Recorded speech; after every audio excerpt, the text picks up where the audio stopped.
Well, for now. Oh, that's my bad. Geez, I thought we had some good weird thing going on here. We did. Me. Oh. Yeah, really. I'd like to welcome everyone to the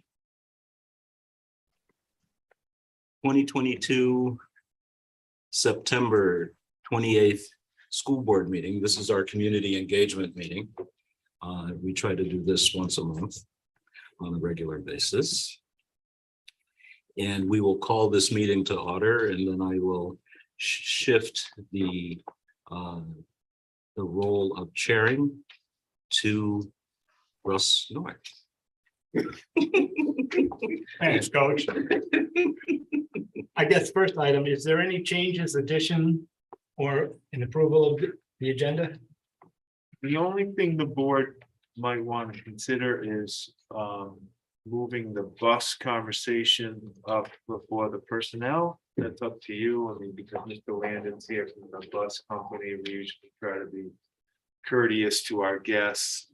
I think that kind of makes sense. Yeah, agree. Sorry about that. I should have done that. Okay, so that will go after the charter. Okay. Move that we approve the agenda with change just noted. Second. All those in favor? Aye. Aye. Okay, motion carries. All right. So now I guess we're ready for is the representative of the charter committee here? Okay. Yeah, that way people at home in the television audience can hear you. And FX is online. And he just has to accept that we've invited him into the attendees. He just needs to accept, David. Is that what you said? Okay, so FX, if you can hear me, you need to accept the invitation and then you can participate. And it also looks like Dan Knott would like to. He's Okay. part of it. Does he need to be promoted? Dan Knott is part of this committee. Yeah, so he would be, Yes, please. and we'll wait till we have confirmation both of them are able to participate. All And right. if Sydney Stillman shows up, she needs to be promoted. She's a student rep to the school board. Right. She's not here yet, but when she does, Stillman. Thank you. All right, you have the floor, Lynn. Hi, I'm Lynn Bohai. FX Flynn and I are the co-chairs of the 5th Charter Committee. We'd like to thank you for having us tonight. It's very nice of you to put us in your to share the time with us. As we heard a little bit, Dan Knott is on the committee, and FX Flynn and I, and Nancy Russells and Lanny Collins from the Select Board. And unfortunately, Michelle Valesky, whom you put on the board, had to leave because of business constraints. But she had some points that she made that she cared about very deeply, and we addressed them before she had to leave. So what's going to happen is I'm going to sit down, and FX is going to give you a slide presentation. And after that, if you have questions about the different parts of the charter, each one of us took some issues to research. And so the person who did the research is going to answer the questions, hopefully. No, I'm sure. All righty, so I guess FX, we're ready for your present. We got to load his presentation. FX, are you ready for your slideshow, or do you want to speak before I bring it up? No, go ahead and bring it up. Thank you. You bet.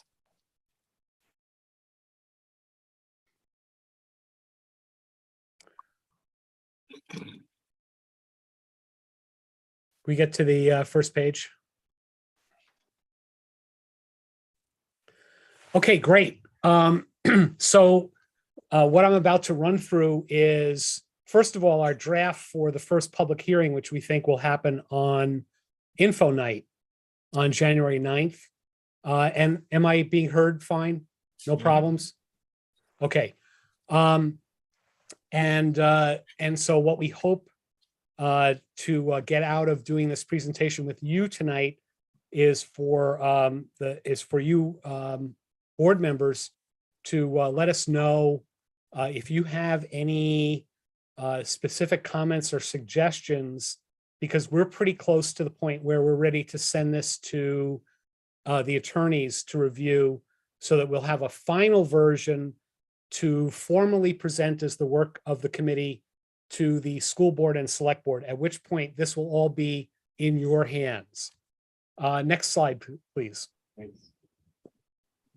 So I think you guys, you've all been through this process before. The town charter replaces things in state law, and the legislature is going to have to pass whatever we come up with. Next slide, please. I think everybody here knows that we first adopted a charter in '09. And since then, Hartford voters have approved 3 different amendments. Next slide, please. Lynn has already told you about the folks who are on, and presumably on this slide at Info Night, we'll be saying that the school board and select board are recommending this new written version. Okay, next slide, please. All right, so our timeline is right now, it's September. We've taken public comments. We've more or less finalized the draft. I can't say it's final.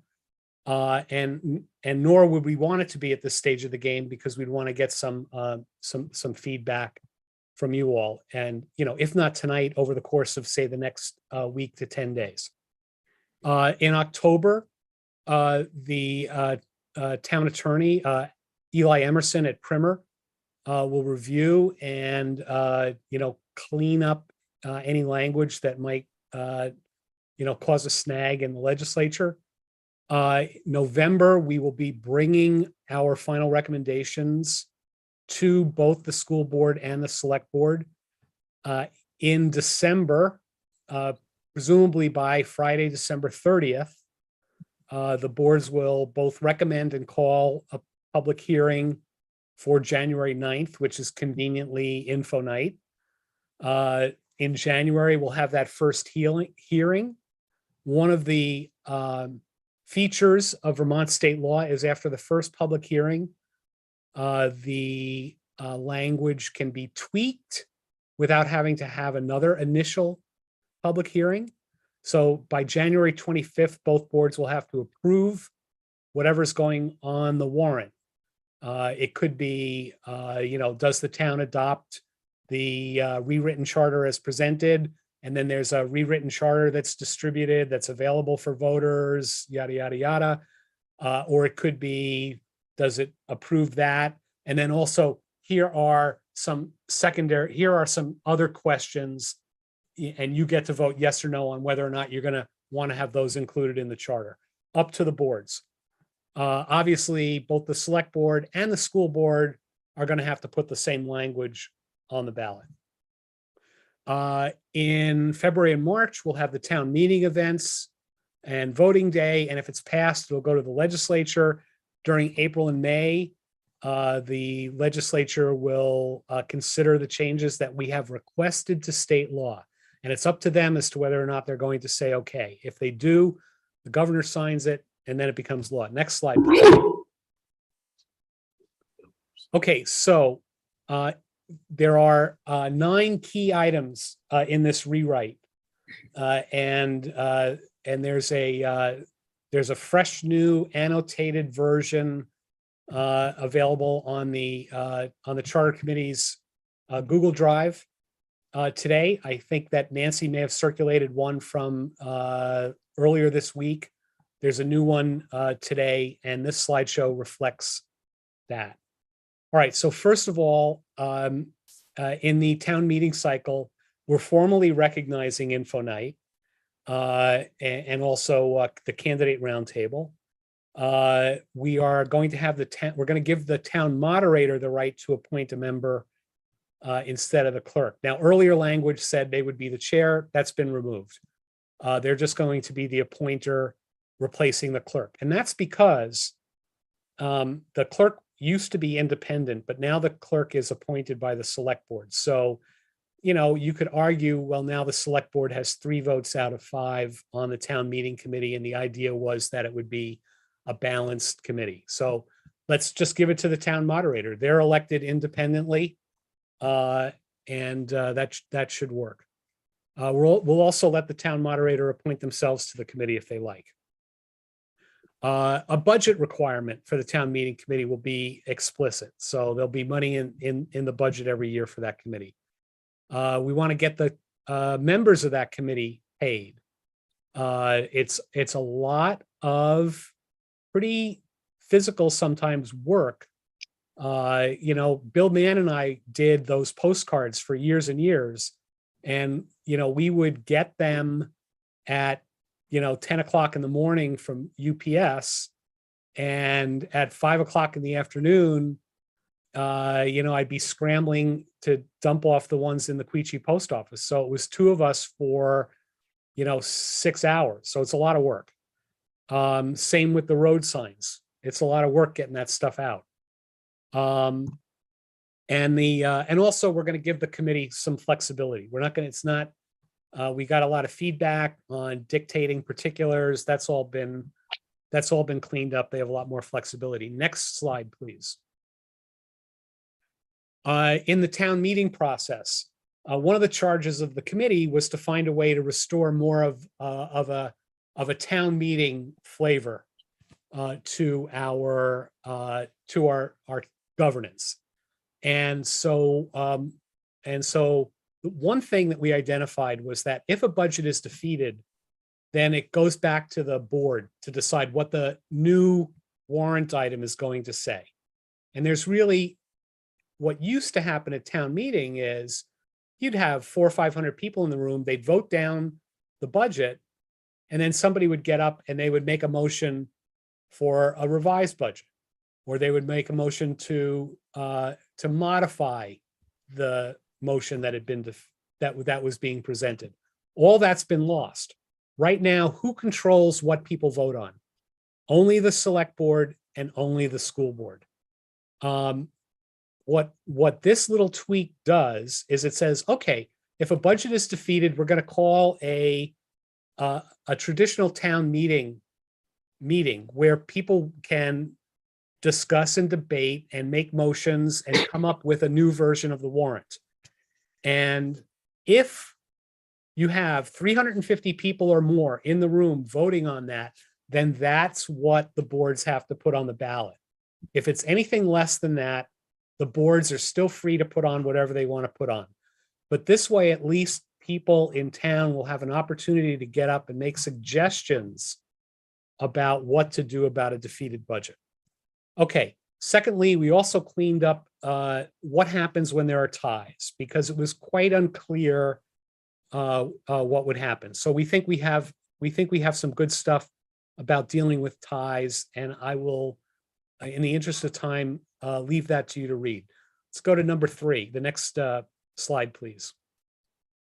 Okay, so there are a lot of things that are in state law that get reflected in our charter. One of the things in state law that does not get reflected in the charter are all the rights that citizens have to petition to participate in their town government. So we have brought that forward. And we've also clarified the language around how many signatures you need in the town of Hartford. And I know all of you are familiar with stuff that I've written over the years about the numbers and what's in the charter now and yada, yada, yada. I don't have to get into that with the school board. Happy to get into that on Info Night with the town. Not necessary tonight. It also provides for guidance to serious petitioners in terms of getting their petition language right. For example, what if people want to come and petition the school board for a track? Okay, only joking. And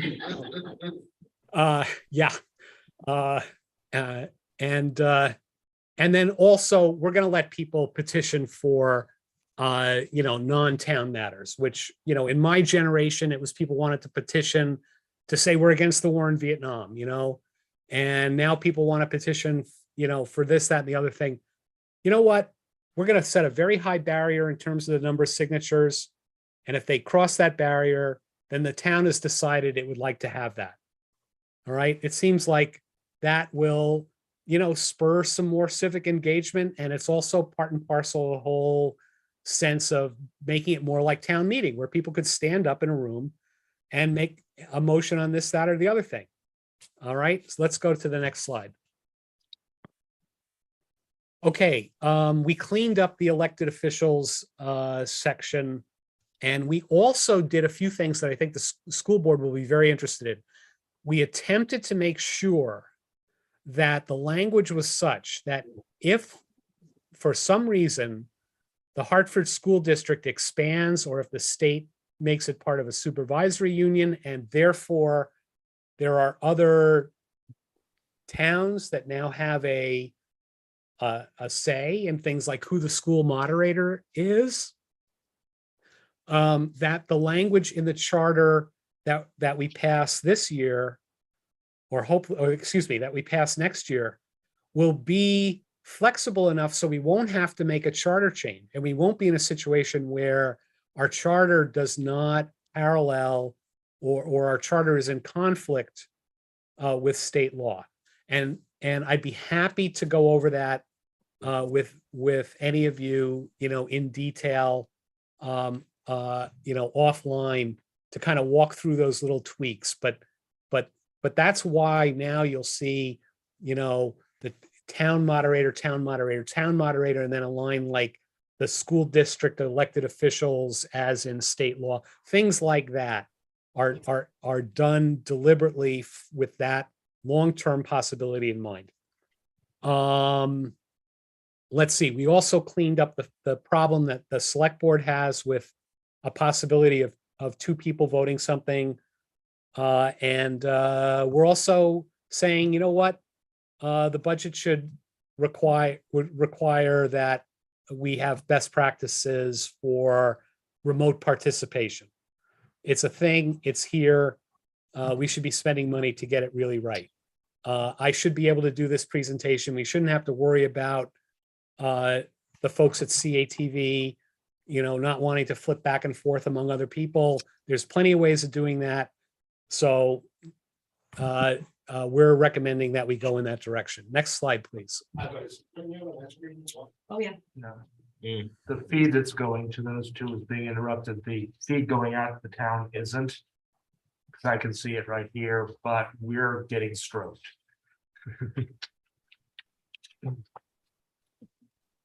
Okay to continue? Working on it. It looks like it's back. You were, whoops, no. Spoke too soon. We're having technical issues here in the hall with the video feed to the two monitors that we see here being interrupted constantly. They're flashing off and on. Right. So just a note, best practices would be that each of you individually would have your own tablet, and each of you individually would be logged into the meeting, and therefore this disconnect, I can't see like your faces the way I can see Dan Knotts, for example, right? And so I can't read the audience, but I ought to be able to. So that's the kind of best practices thing that certainly the town of Hartford ought to be able to afford. It would be a drop in the bucket in the big picture.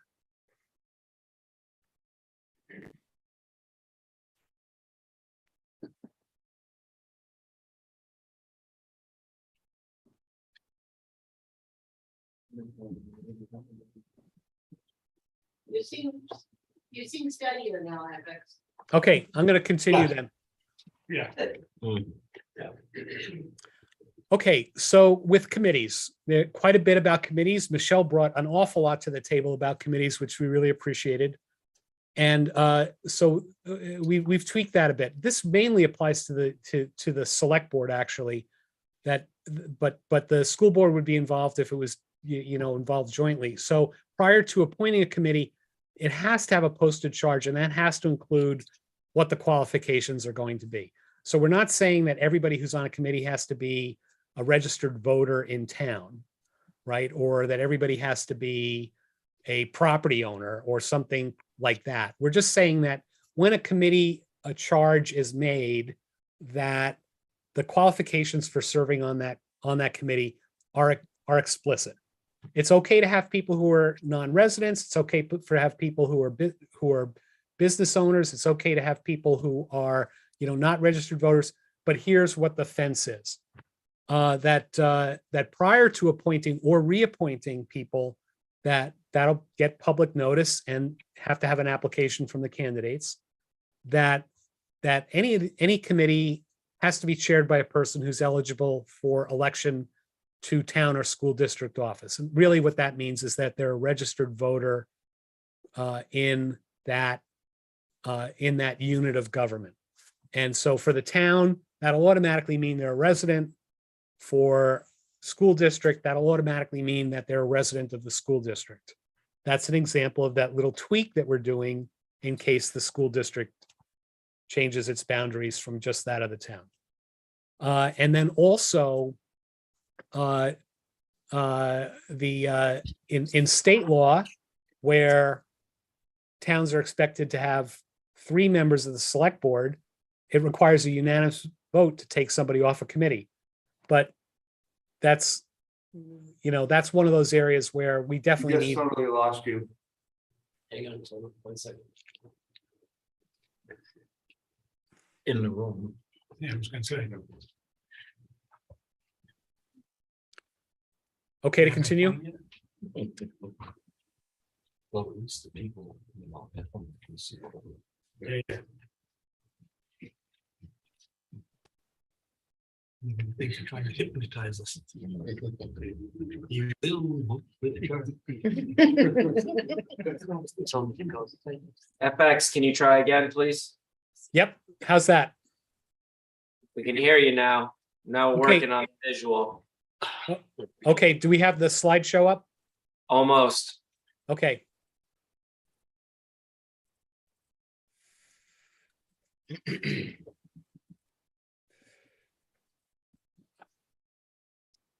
You're up again. Okay, great. You guys should be over at the gym with me.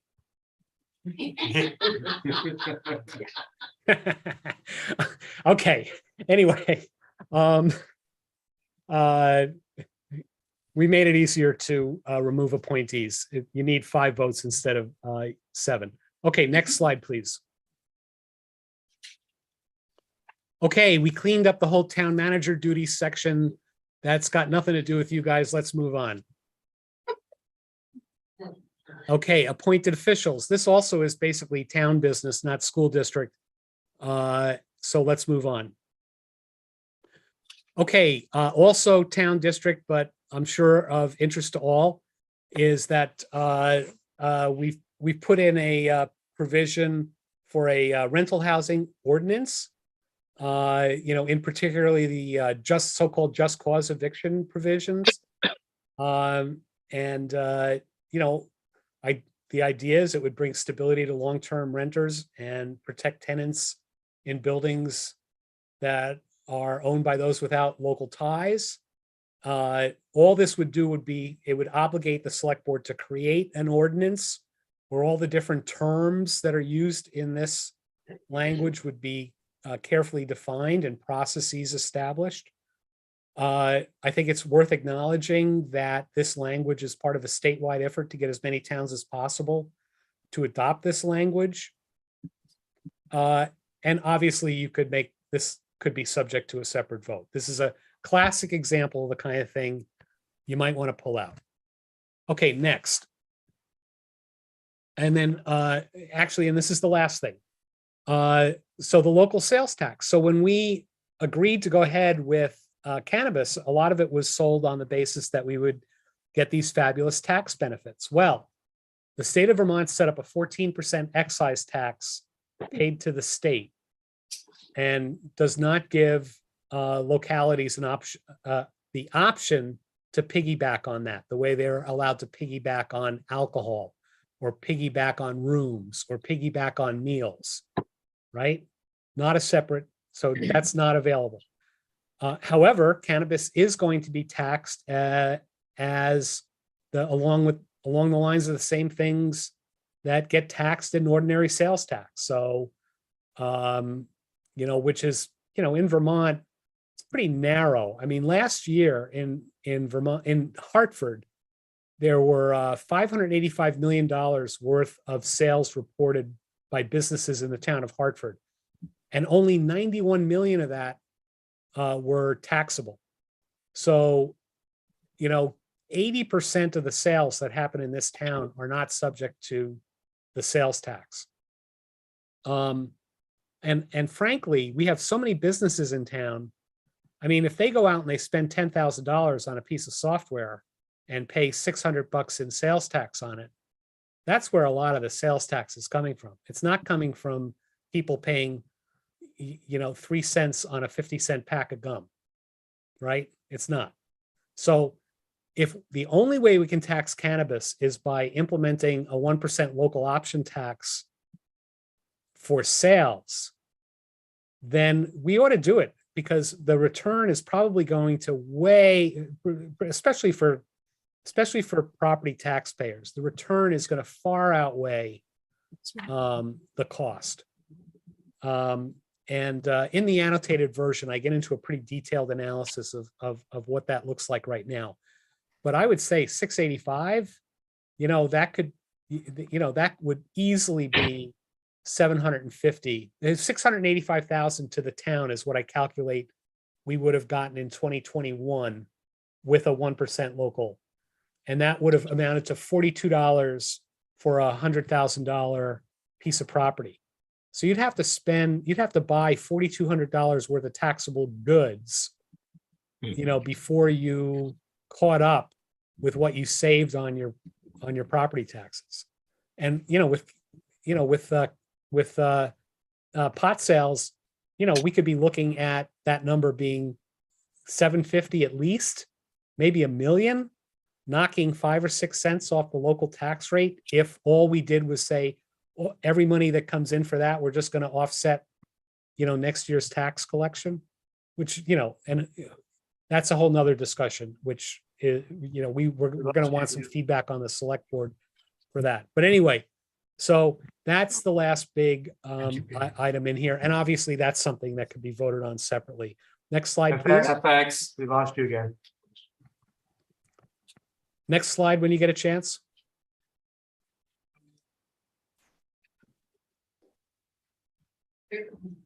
Next slide, please.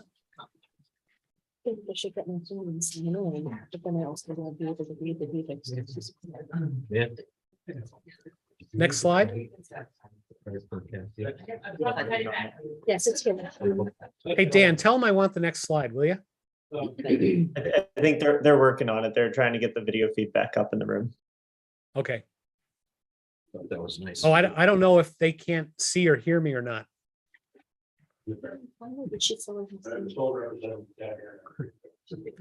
Anyway, guys, the next slide says thank you. So we can actually be done.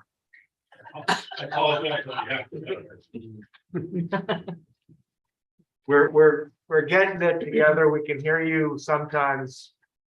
But we're hoping to get it fixed. Okay, the presentation is over. I'm all done. Right.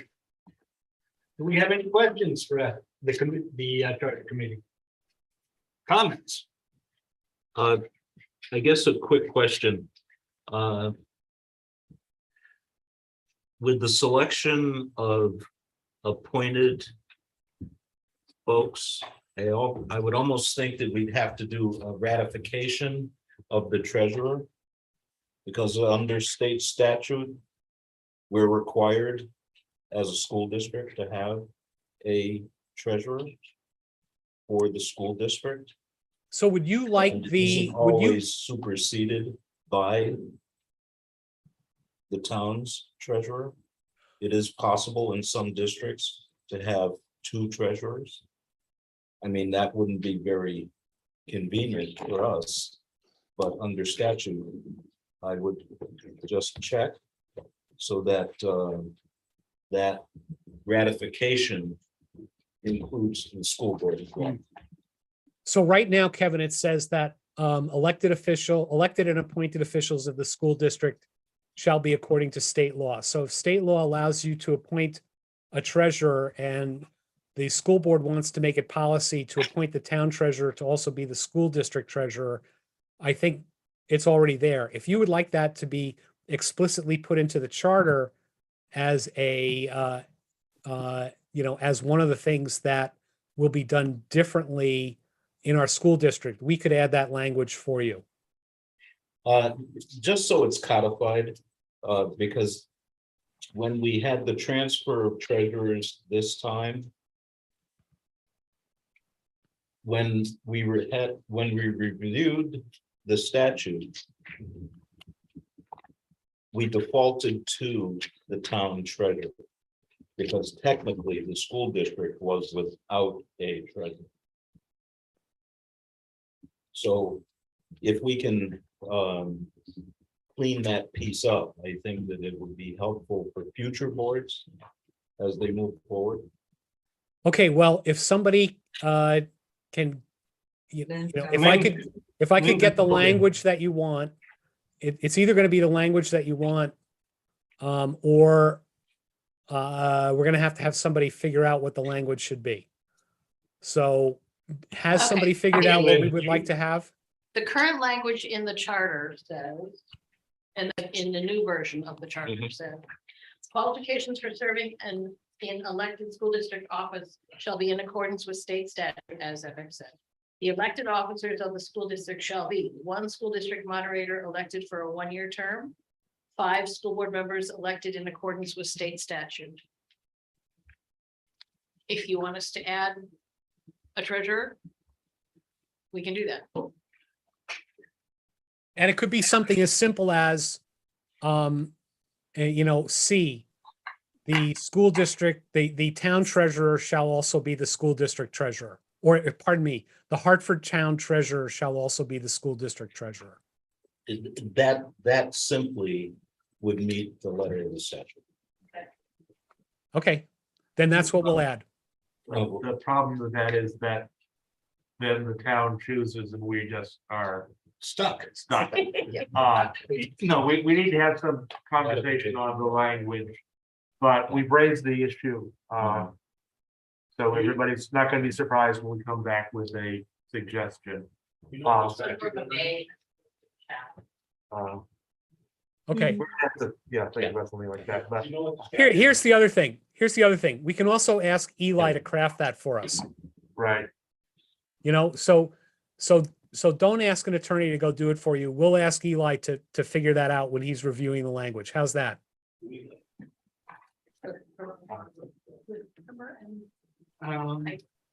Okay. Further discussion on that particular question? I'm, Yes. Go ahead, Ellen. thank you, Russ. I'm just curious if somebody could remind us and anybody who's at home where to find a draft of this, if we wanted to go and reread in case there are any questions. Yeah, Is there a publicly viewable online, I'm sure? yes, if you go to the town of Hartford's website, in the agendas and the minutes, you'll find postings of a series of drafts and annotated versions, and there'll be a new one in there tomorrow or Friday. And also I will be providing a PDF to the school district to put in the packet for the, with the results of this meeting. And also for those of you who are on the listserv, we have posted a link to the Google Drive that the committee's been using, and everything is in there, including videos of all our meetings and versions of all our drafts. So it's widely and easily accessible. Thank you. It's just wanted to clarify. It's really nice to point out when we've done a really good job on something that's very transparent. You are most welcome. Other questions on other areas? Comment, but no question. All right, go ahead, Peter. Right, so I will look forward to having a chance to review this. I haven't had a chance. I was out of town for a couple of days. But I do wish to say my thanks to all of the people who participated in this effort for doing this. I have played this role. It's not an easy one to do at all. And I truly appreciate what you have brought to this. So thank you. And having served on 3 of them myself, I would agree as well. Thank you so much for your work. Anything else? Okay, the chair will, or the appointed chair will take his chance to point something out.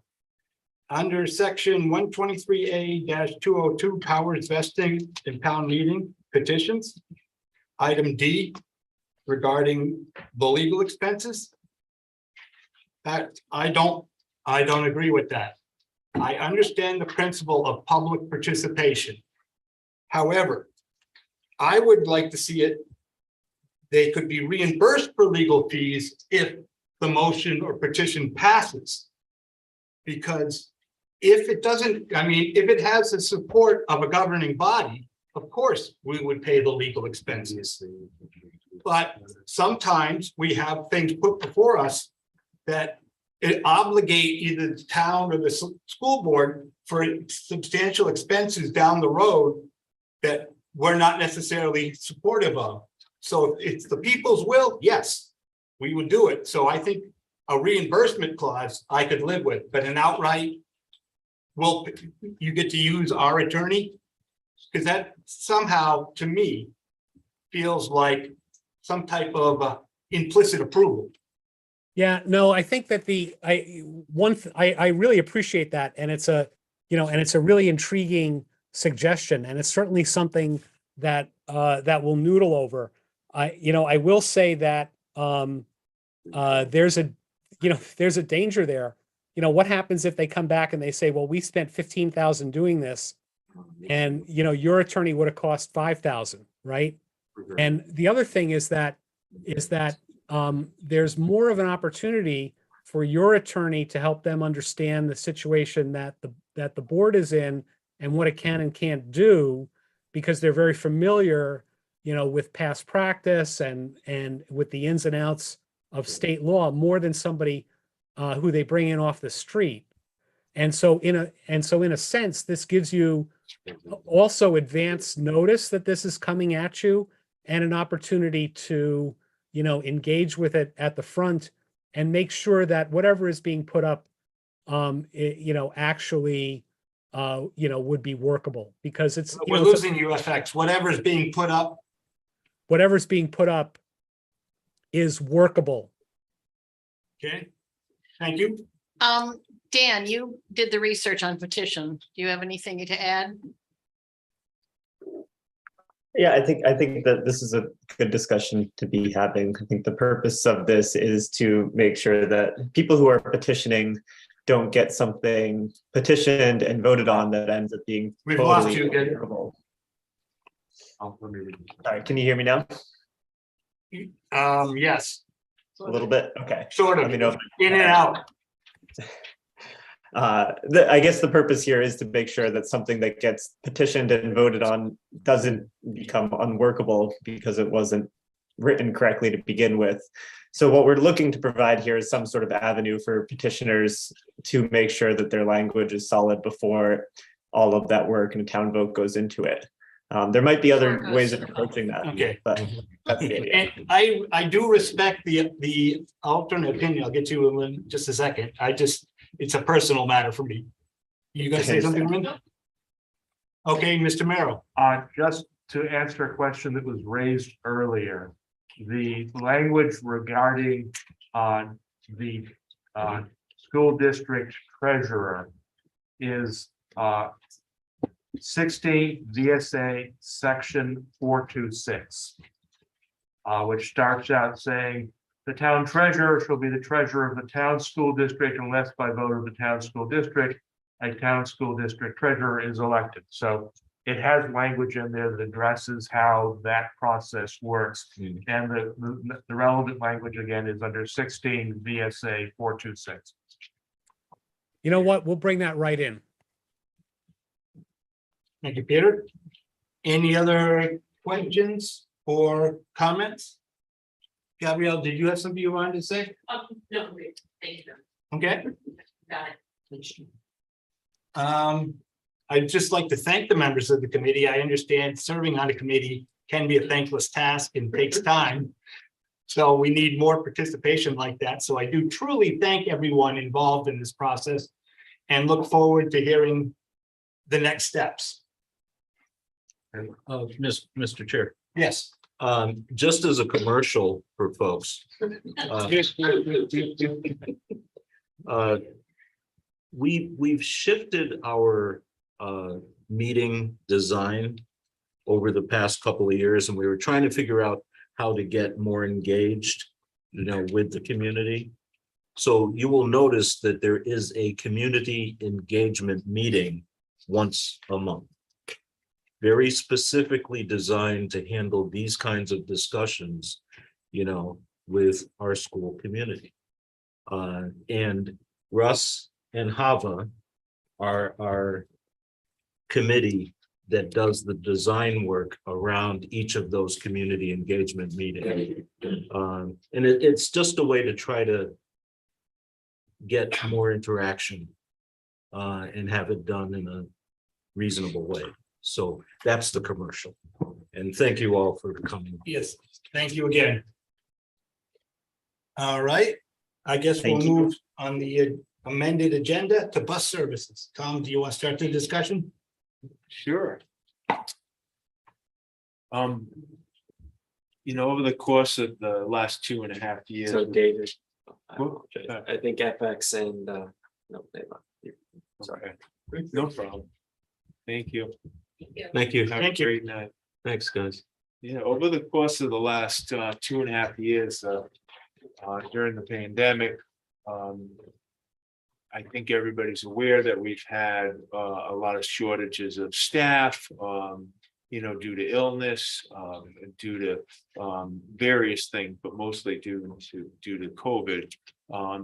Some of that, has continued, but it's also affected the labor market, as you can tell, driving up and down any main road around here. You see lots and lots of help wanted signs, and it's a trend across the whole country.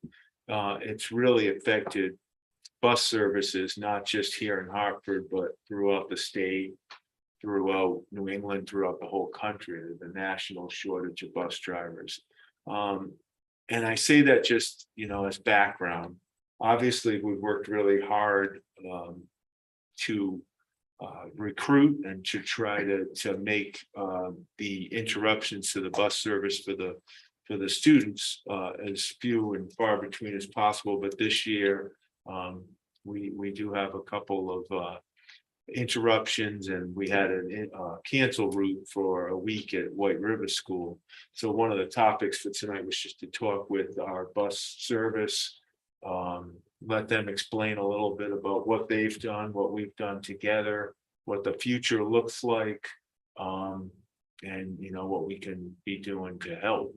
So Steve Landon's here. Steve is the regional manager. Right. Butler, yes, that's. bus service. Steve's been a long time, community member and coach and everything else, I think, here. So he's a familiar face, but I want to just talk a little bit about where we're at with busing and Sure. what we're doing. So I think I know most of you, but I don't know if I've met some of you from myself. My name is Steve Wayne and I live in White River.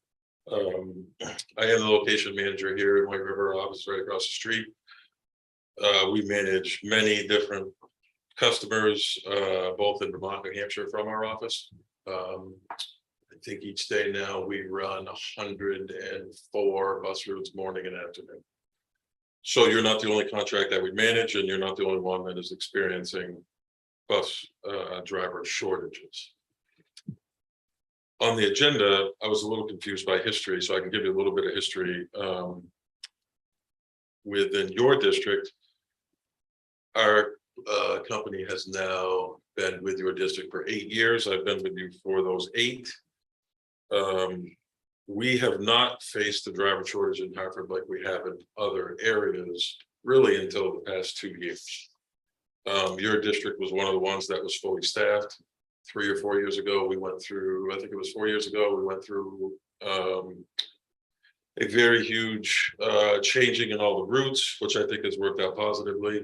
Now that the timing has of the routes and people are used to the changes have gone down. Unfortunately, this year we lost 4 of your normal everyday bus drivers the month before school starts. So when that happens to us, it's really staggering because even if I have a new candidate in our pipeline to get them hired in Vermont, that takes anywhere between 45 and 90 days to happen. So if you lose a bus driver, it's not like I have one that I can just plug into your routes. That's not how we want things to go, obviously, and any of our customers. It's not what we want to see happen. But in our business, unfortunately, I can't take Tom and put him behind the wheel of the bus because he doesn't have the credentials. Roy used to, so we need to talk to him. So currently, we are completing all of the routes within town, but we're doing a few of them late. We have 1 open bus route in Queechee, 1 in White River, and 2 at the high school. 1 at the high school, you don't really feel because we can still send an elementary driver up there to do that route. So people probably don't even know that I don't have a driver in that seat because we can utilize one of your current buses and one of your current drivers. I do have good news for you tonight, which I think I already shared with Tom. That's going to change drastically Monday. I have a driver coming back Monday who's been on medical leave, and then another driver returning back to us who's already fully licensed and vetted. So by Monday morning, Queechee will be fully staffed, and so will the White River School. Yes, that's great. That's good news. That's good news. Yes. As of October 10th, looking forward, I am going to get another one of your longtime drivers and long time for us back. So that is actually going to free up somebody from the White River School to then go fill one of the high school runs. At that point, you will be fully staffed. So I expect that to happen the week of October 10th.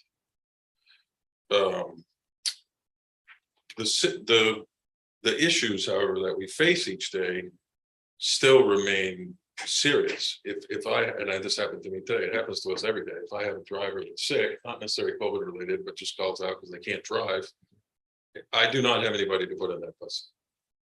We just do not have spare people. I think we have 160 employees at our location, and I could use 220 and probably still not have them. So the employees that we do have are hardy. They show up for work every day. We will be fully staffed, but I will not be swimming in extra bus drivers. That's just not the world we live in. I don't know that you will ever see that again, ever. Anyway, we have, I'm sure most of you got the email. Interestingly enough, I was the only one that didn't get it, so I didn't get the email. But we are doing an aggressive recruiting campaign within Hartford, where we are offering a $3,000 sign-on bonus to anyone that comes to us that is licensed. And we also will give anyone who recommends a driver to us who becomes vetted $2,000. That could be one of you or a family member. It doesn't have to be an existing employee of ours. Paying you folks up there gets interesting, I understand. But so we are doing that October 1st through October 31st also to try to recruit people. That letter went out 2 weeks ago. So, Yep, and I actually sent it yesterday on the listserv. okay. So that's a little wider. Right. But I wondered if we should maybe put it in the Valley News. Yes. We're doing it location wide, so I'm doing it for all of our customers. But if we want to do something Hartford specific, that would be great. So that email did go out to a lot of people 2 weeks ago. I will tell you that the response has been 0. Could be my guess. Not an easy job. We do have other applicants currently that will end up driving within your district that are new, but again, in the state of Vermont, we are 45 to times 90 days away from them being able to get that system. I believe we're trying to do everything we can. The owners of our company and myself, we do not like to have kids not get transported. That's what you pay us to do. That's not our goal. And it's frustrating. It's frustrating for parents. We understand that. I understand that the schools get called, Tom gets called, our office gets called. You probably see people in the community that voice their frustration for you. We apologize for that, but I don't know how to fix it without having people in the door that are capable of driving the bus. You've talked about recruiting qualified drivers. What about people who would like to drive but do not have training or license yet? Do you have a process for training them? And if so, you know, That's an excellent question. And we get asked that a lot. Quite honestly, the simple answer is if you have zero driving experience, you oftentimes have better luck getting your license.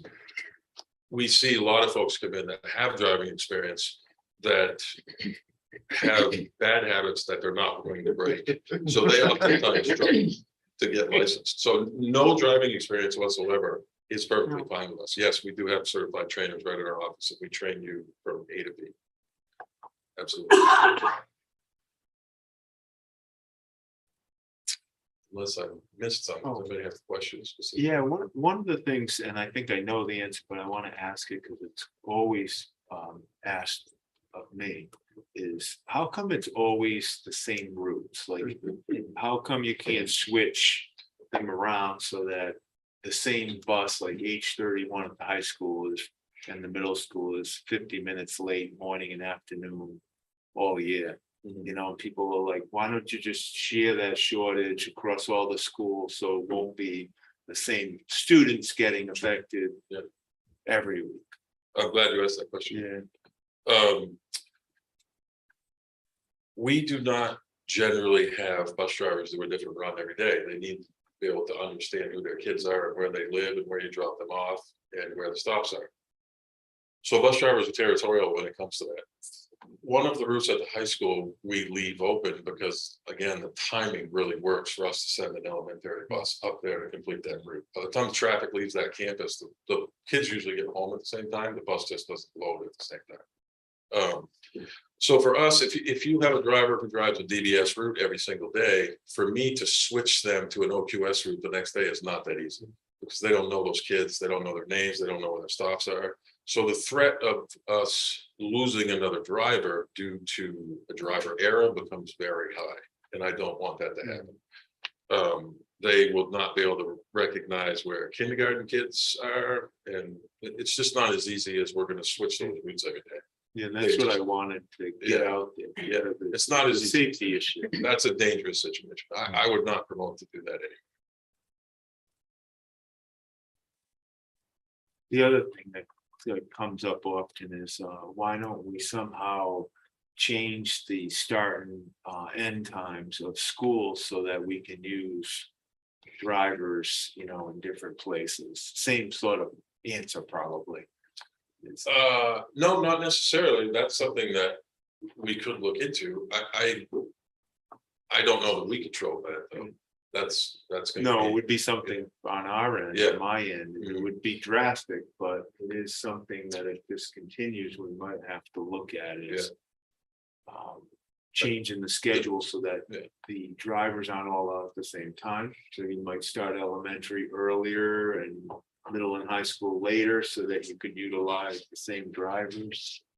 It's drastic and I don't think it would be very popular, but in order to get the children to school, it might be helpful. There is a trend within the country of the high school starting later. And your elementary school starting early. That would help you.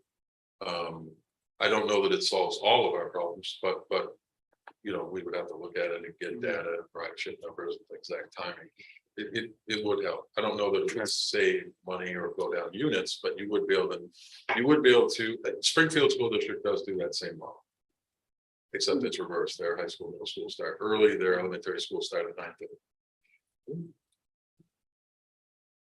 mean, I think that's something, you know, we should talk about because I don't. if this continues. Yeah. You know, we're so short that even if we were fully staffed and then the driver's out, we're gonna have an interruption.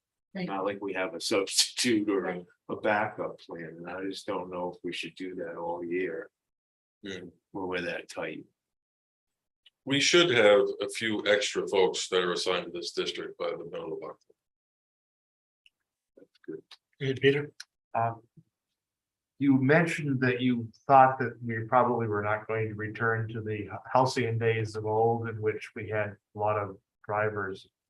Could you talk a little bit about what the demographic trends are in drivers? My uninformed guess is that most drivers are probably closer to my age, or older than young, like some of the members of the board.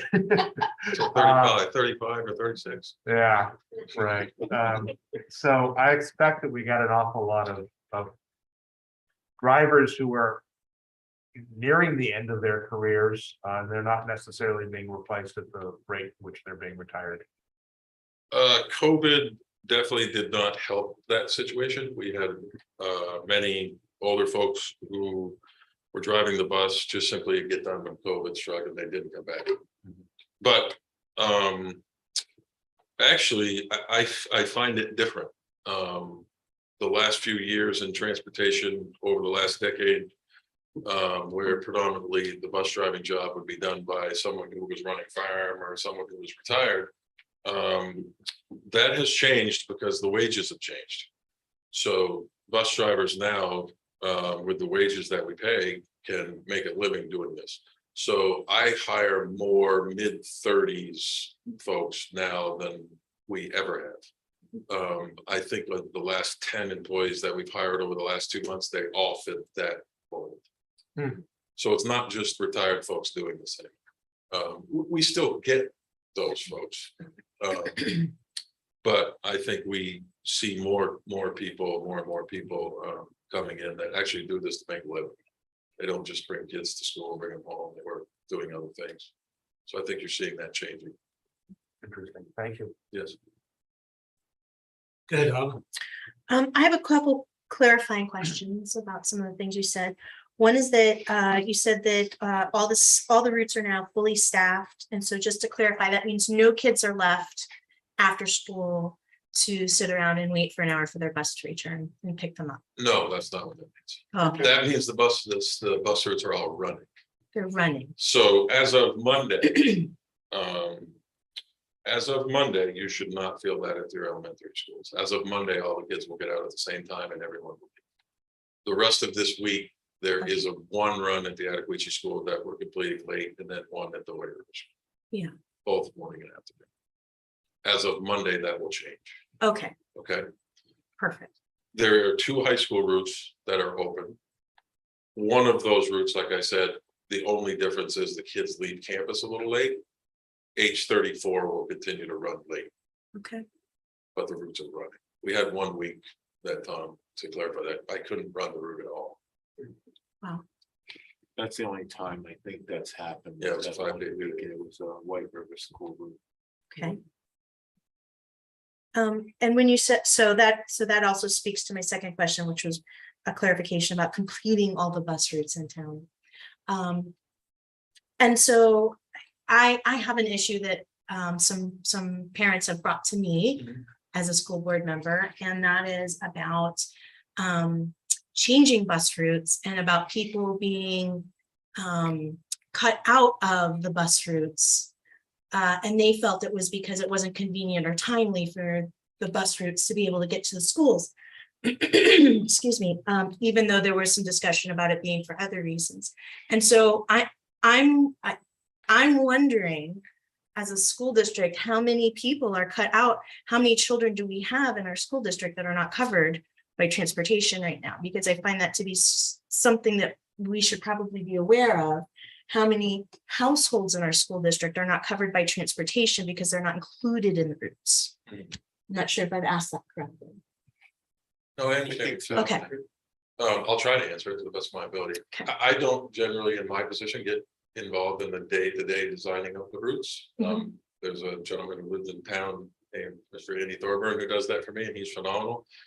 So our goal, I don't believe anybody would ever be left off the route, but what they might not experience is door-to-door service. In other words, right at the end of their driveway.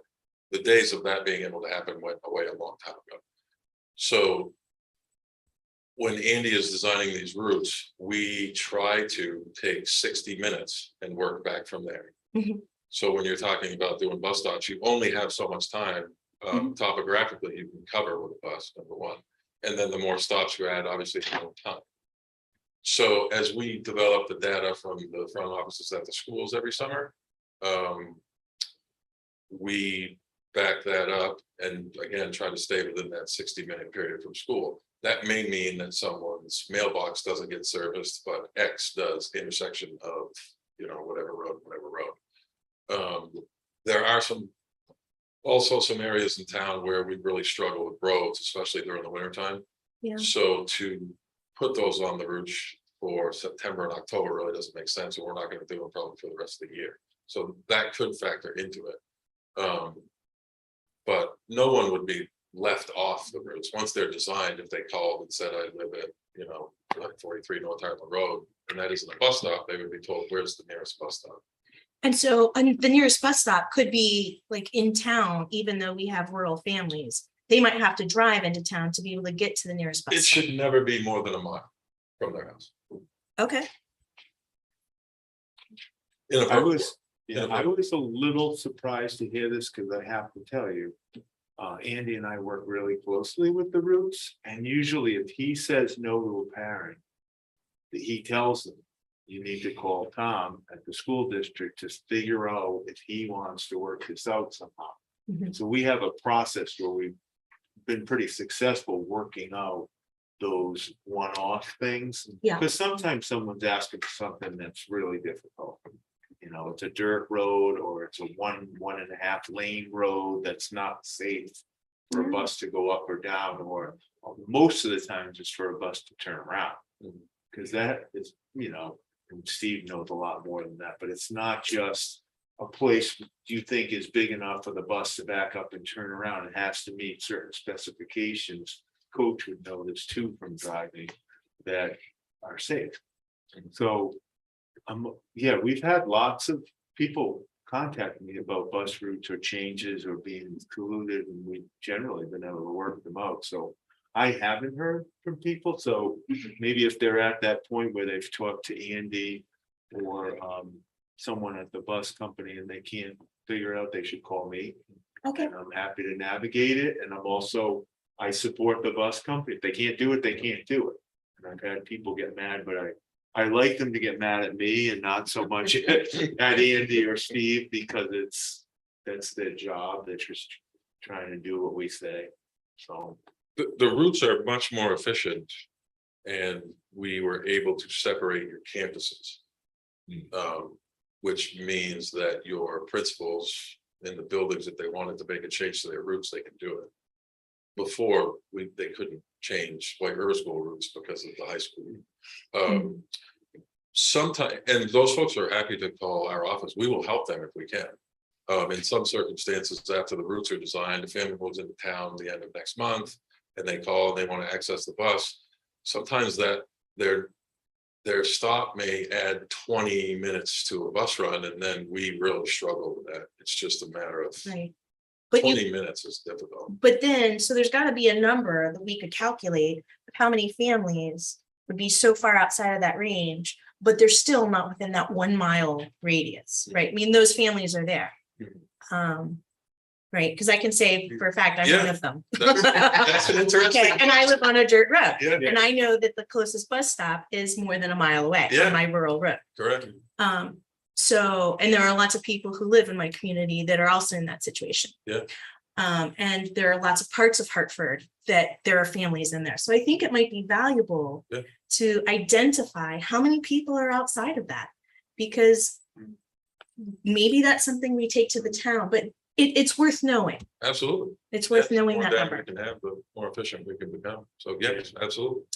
yeah, I thought we generally did a good job with plotting. Yeah. I mean, topographically, we try to cover as many places as we can. But if there's areas in town where, 10 years ago, there wasn't any students, and now there's 5 new houses and. And that's there's happening in 25 Hartford. students, then we need to know that information. Right. Yeah. Yeah. Absolutely. And there's a lot of changes that are going on with our demographics Yeah. here in town. I mean, our goal really is to service everyone. There are places that are not accessible by school bus. Absolutely. I've literally had people off the chart mad at me because the house is not in a place we can get a bus to. It's like, I can't order them to put a bus down this road. And sometimes it's weather, sometimes it's just the road itself. But, I mean, I'd like to, yeah, I'd like to know who those people are that aren't getting service, that haven't contacted me. I don't. It would be great to have a method to be able to identify those families that are sort of left out, because there might not be a way for them to even know that they should be calling in, or that they Exactly. could call in. Or if they say, oh, it's okay, I know I have to drive, it's no big deal, they're not gonna call in. But we should still have some accounting for them. Anything else? Good. Thank you for your time, Steve. I really Yeah, appreciate thank it. you. Thank you, Steve. Oh, yeah. Sure. Yeah, so everyone can hear you. Sarah Campbell, parent, live in Waverly Junction Elementary, White River School, and the high school. I have a couple of quick questions. The volumes on the bus. I'm also curious, like, what is the limit, especially in the high school level? My son texts me and says the bus is full, and I have to go get it. And so I'm just curious, like, I know you can't put 3 6'1" high school boys in a seat, like you can put 3 9-year-olds in a seat. So we struggle with that on 32, which is my high school bus. And then I'm on the I'm on the White River bus that was canceled last week. And like, we didn't know today that we were gonna be late. And so my son didn't come home, and I panicked, and I called Sarah Cooney because we thought it was just Friday and Monday. So like, I totally get it, you guys, like, this is really hard stuff, but I also, like, I have a job I can leave, and like a nurse at my hospital would not be able to do that, right? So like, I have a super flexible situation, and so I wanted to speak for those who don't. I live a mile from the school. I can run and grab my kid. But like, when Zach didn't show up today, you guys, I panicked. I had no information. I did not know he wasn't gonna be home at 3:08 and at 3:48. So I fully get it, and I really like understand where we are, but it's also been incredibly hard on us. And then we get an email from the principal that says, okay, now buses are gonna be back on their posted times. And my bus is posted for 7:44. It shows up anytime between 7:23 and 7:35. And so again, we figured it out by standing with my child on the side of the road, but in January, that's a terrible situation where I'm supposed to be out 25 minutes before the posted time because I don't know what time the bus is gonna come. So we rely heavily on the bus because both of us have very weird schedules. Like, we can pick up when we can, but anyway, so I just wanted to present my parent perspective and other parents that I've talked to that didn't really want to come out, but like are in the same situation where I've had to text message a group of friends and like, I need someone to pick Zach up today. I can't get there. Yeah. And I've picked up other people's kids. And of course, poor Sarah Cooney, she was like, yes, I call her, I'm like, I'm going to pick up this kid and that kid's going with that kid. So anyway, I appreciate what you're doing. I appreciate what you guys are doing. I panicked when my kid didn't get off the bus. So it's been a hard start of this week. That's my parent perspective. Yeah, Thank no, you. that's Thank part, you, that's Sarah. why we're doing this, because we want to make sure we're hearing from all the families. And certainly if you're not getting service or you're not getting answers, you need to call me, because I don't always know. And, I have a direct connection with Andy or Steve to figure out what's happening here. I think the routes do need to be sort of recalibrated at this time of year. Once we figure out who's getting on, who's getting off. Is it really 7:40 or is it 7:25? And sometimes it's the other way where it's late. And then, there's anything during the, driving around, there's lots of construction at this time of year. I've never seen so much construction in the last few years. Right? I think every bridge in Vermont and New Hampshire is getting repaired. That's a good thing, but still, it makes a lot of delays. So a lot of COVID money went to infrastructure, because we were trying to keep the economy afloat. Right. And, that follow-on result is that while you're building, and replacing bridges and roads, they're not easily usable. And it's, Sarah, I totally understand your predicament. It was very much the predicament I was in with my daughter, in that she could take the bus home from school with no problem, but we had to get her to school every morning because that meant 45 minutes extra of sleep. And at that age, 45 minutes extra of sleep was more important than us driving her or not driving her. Yeah. But Totally understand. it'd be great if people called me so I knew. I didn't know the bus was late today, so it's just important to make sure, yeah. It's not your responsibility really, but it is helpful for me to know if the bus. been wonderful, but I've vented a lot of this frustration on, of course, they were creating, it's not my fault. But like Nate in the morning, he's 10 minutes late for math class every day. And so we juggle that, sometimes we drop him off if we can, and if we can't, we can't. But it's just kind of what time this bus gets there, you know, he's late for school and he's not on the 40-minute delay bus. Yeah, no, it is a huge problem. That's why I wanted to have this as part of tonight's meeting, because that's a problem where kids are missing certain parts of certain classes every day. So that's a huge issue for us. We know that the students have taken a hit with the pandemic on their academics to begin with, so we certainly don't want another barrier. That's very problematic to me and very concerning. It's also very costly. The bus at the high school and middle school, we don't just delay that 50 minutes and say, go play. We have to cover that with staff that we haven't budgeted money to cover.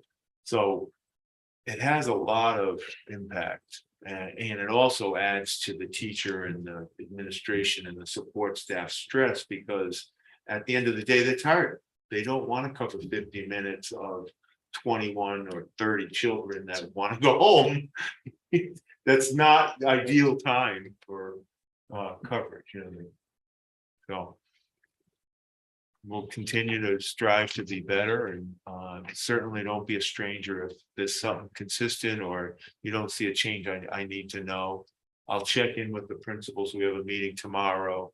I think we need to start keeping some data on which buses are late and then that whole thing, so we know where the problems are.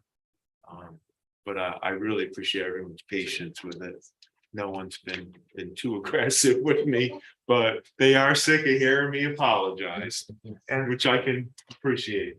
And the administration has come to us and said, we need more money for more buses to make things happen. Steve was referencing that a couple of years ago, but that's not even an option anymore. Yeah, if we can't hire anybody to drive the new bus. Yeah, exactly, that's the problem. And you know, we were able to buy our way out of some of it. We can't buy our way out of all of it, and we can't buy our way out as much as we could before, even if we got the money. Are the jobs built as full-time jobs? Like, are there things you could do during the middle of the day that we can support so that, I mean, I'm sort of speaking to the district, like, are there jobs we can fill those middle hours with so there's a full-time benefit from the job and becomes more attractive? Actually, that's one of the things that have happened a couple of times this year, not as many as I would like. But teachers or paraprofessionals who were willing to drive and then work is ideal. Yeah. It works out really well. They save on their own transportation. They park the bus at the school, and then they're there to leave in the afternoon. They do field trips. It's a great situation for the bus company and for us. So I wish that would work out more often. Yes, can you cut up here in that way? Hi, Gabrielle Luke. Another thing, and just trying to think creatively in terms of some brainstorming, is there an opportunity to create some sort of certification program through the tech center? That, you know, is there a way that we could start to introduce younger members of our community to what could be a dynamic career, or even I think about us, whether or not people have other jobs. I often kind of left, even with the part-time piece of the legislature, like we have a young candidate who's going to do that work right now, because she has the flexibility to make that work, that this could well be an opportunity for some extra money and some kind of maybe even track some different students to the tech center if that were an option. Good idea. Thank you, Gabrielle. That's part of why we did the letter, was to encourage people who have a job to, supplement that income with a pretty well-paid position. And I know several of the paraprofessionals or teachers who do this, they really like it. They really benefit from it. So we're pretty much open to any idea. Thank you, everyone. Yeah, thank you so much, Steve. And Tom, I'll just end with one thing that maybe we should think about for a future meeting is, once we have an idea what it is going to be, are we contemplating schedule changes to mitigate the fact that it's always first period that's affected type thing? That's another good point. Maybe not so drastic as changing the start and end times. Maybe a rolling, But at least a rolling period, so it's not the same class. because otherwise students are being disproportionately affected in their first period class. Okay, And that's across the board. yeah. Thank you. Good idea. I think we'll go back to personnel update, Tom. Thank you. Yeah. Thanks, perfect. Steve. Thank you. You ready? Okay, not unsimilar to the transportation shortages. Everyone, I think, is aware that we've had labor shortages that have affected the teacher recruiting and the teacher pool, as well as the support staff, custodial. Thankfully not administrators, but certainly everywhere else. So Roy and Julia prepared a slideshow to work through, and I think we'll just go with that, and I'll answer questions and jump in where we're needed. So what we've tried to do is put together some items that would give you folks idea of just overall staffing, because I think sometimes it'll be challenging if Julie's talking to you about certain amount of hires or a certain amount of provisional licenses without the perspective of how many employees the district has. That can be a challenging ratio to kind of picture in your head. So what we did is, and this is not for folks to try and digest at this moment, and I know you're not going to be able to see it well from there, but for you folks to access on your own time, the first slide in the slideshow is dedicated so you can actually see numbers by building. So to give you an idea of, for the high school, just as an example, how many administrators, how many support staff, custodial staff, and all the way through in terms of what it takes to staff that building. So that as Julie starts to talk about how many new teachers we hired, that gives you an idea of, we had 74 total positions to fill every year just to keep the high school status quo. So just so you know, that not something we're going to go through tonight slide by slide, but for you folks to be able to access on your own time, just to digest. And for Julie, she's going to kind of lead into, she does a lot of our licensing, so this is right in her wheelhouse to start talking about. So I'm just gonna share some, thanks, share some information about our new hires and licensing. So we had very large group of new teachers that joined our district this year. So we had 34 general ed teachers that we hired. Really incredible dynamic group of teachers. So we were really, really excited about that. And then in our, again, general ed paraprofessionals, we hired 9. And I think this next bit of information is just so interesting to see in terms of licensing. So provisional licenses are when teachers they're either have a bachelor's in education or a master's in education, but maybe they're not licensed yet, or they might be adding an endorsement to their license. So this just provides a temporary license so that they can get those pieces in place to get their Vermont license. And so I wanted to share this information just in terms of how many provisionals are being issued, not only in our district, but in Vermont this year. So I've put applications in for about 25 provisional licenses in our district so far. Typically in an average year, there might be about 5. So we are well above that. But just as a reference as well, in Vermont, and I checked with the AOE about this because I was really curious how this compared across the state. And in 2015-16, as you'll see, they issued 350 provisional licenses. 21-22, that went up to 700. This year, they're already at 818, and they're still coming in. So just as a reference of how many, which is great because it means that we have a huge number of educators that are seeking licensure. So. And then in terms of our special educators, there were 6 hired in the district this year, and there are still 4 1/4 remaining to be filled.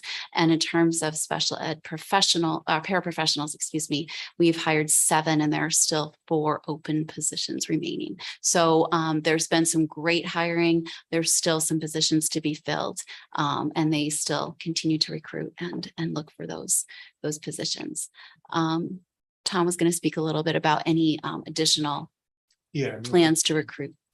We're continuing to advertise in all of our unusual places. We're continuing to look at people in the district who may be qualified to get a provisional license, or that we can help get licensed or get the education to qualify.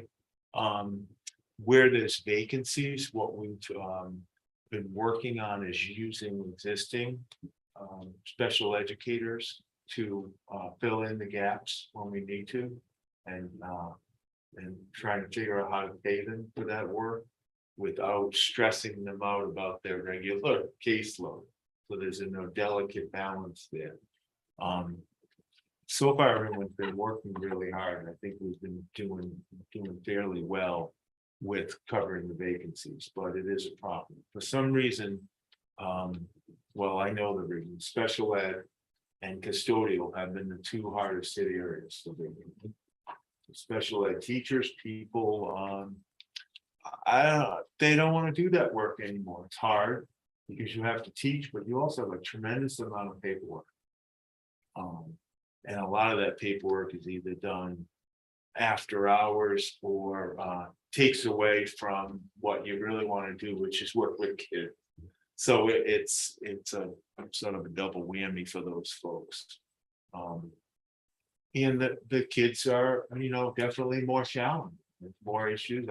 It's special education, so there are complications there. There's either learning problems or disability. That is what special ed, not a disability, but well, there is a disability, but a behavior problem or an academic problem. So it's more challenging, more difficult.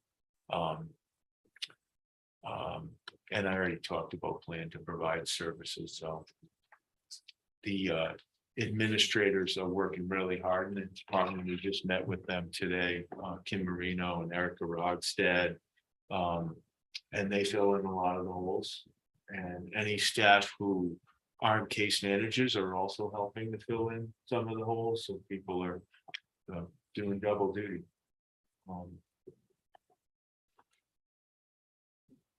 So Jonathan, I know you're on. You want a chance to discuss the custodial situation? Sure. Jonathan is John, one sec. Jonathan is the Director of Buildings and Grounds. He took over for Byron Barabo almost a year ago now. Yeah, so the first point is something I discussed with Roy earlier today. I think it needs to be said, the folks that we do have, even though we have some openings and some deficits, have been really amazing in stepping up. We went through the summer turning over the schools. Those folks don't get a break. They work right through with 8 or 9 people for all of the schools, and then they started fresh with everybody else when the kids came back. So I really can't say enough across the board at how people have stepped up, whether it be by overtime or their willingness to be flexible in their schedules or go to other schools where they might not be familiar to help out. It's really been a huge resource. As far as hiring goes, we're just not getting a lot of applicants. No one is. I can tell you, HR has been great about posting stuff. As soon as it comes in, it's my desk, and folks get a call as soon as I'm aware. There's just not a lot of interest. So we do get people trickling in, and I encourage people to look into it, but we're not having a lot of success there at the moment. What we're doing with who we have is looking at schedules, trying to think a little bit more dynamically about how we have our folks scheduled instead of just coming in 6 to 2.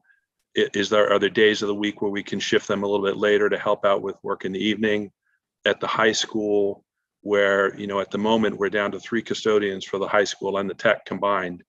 Little things like moving the second shift person an hour earlier so there's a little bit better communication makes a big difference.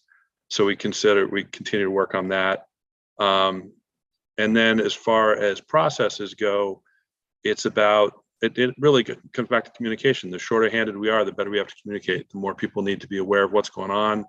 And again, I can't say enough about how people have stepped up in the high school, even talking with Nelson and his folks, having the teachers do little things like just putting their trash outside in the hallway before they leave.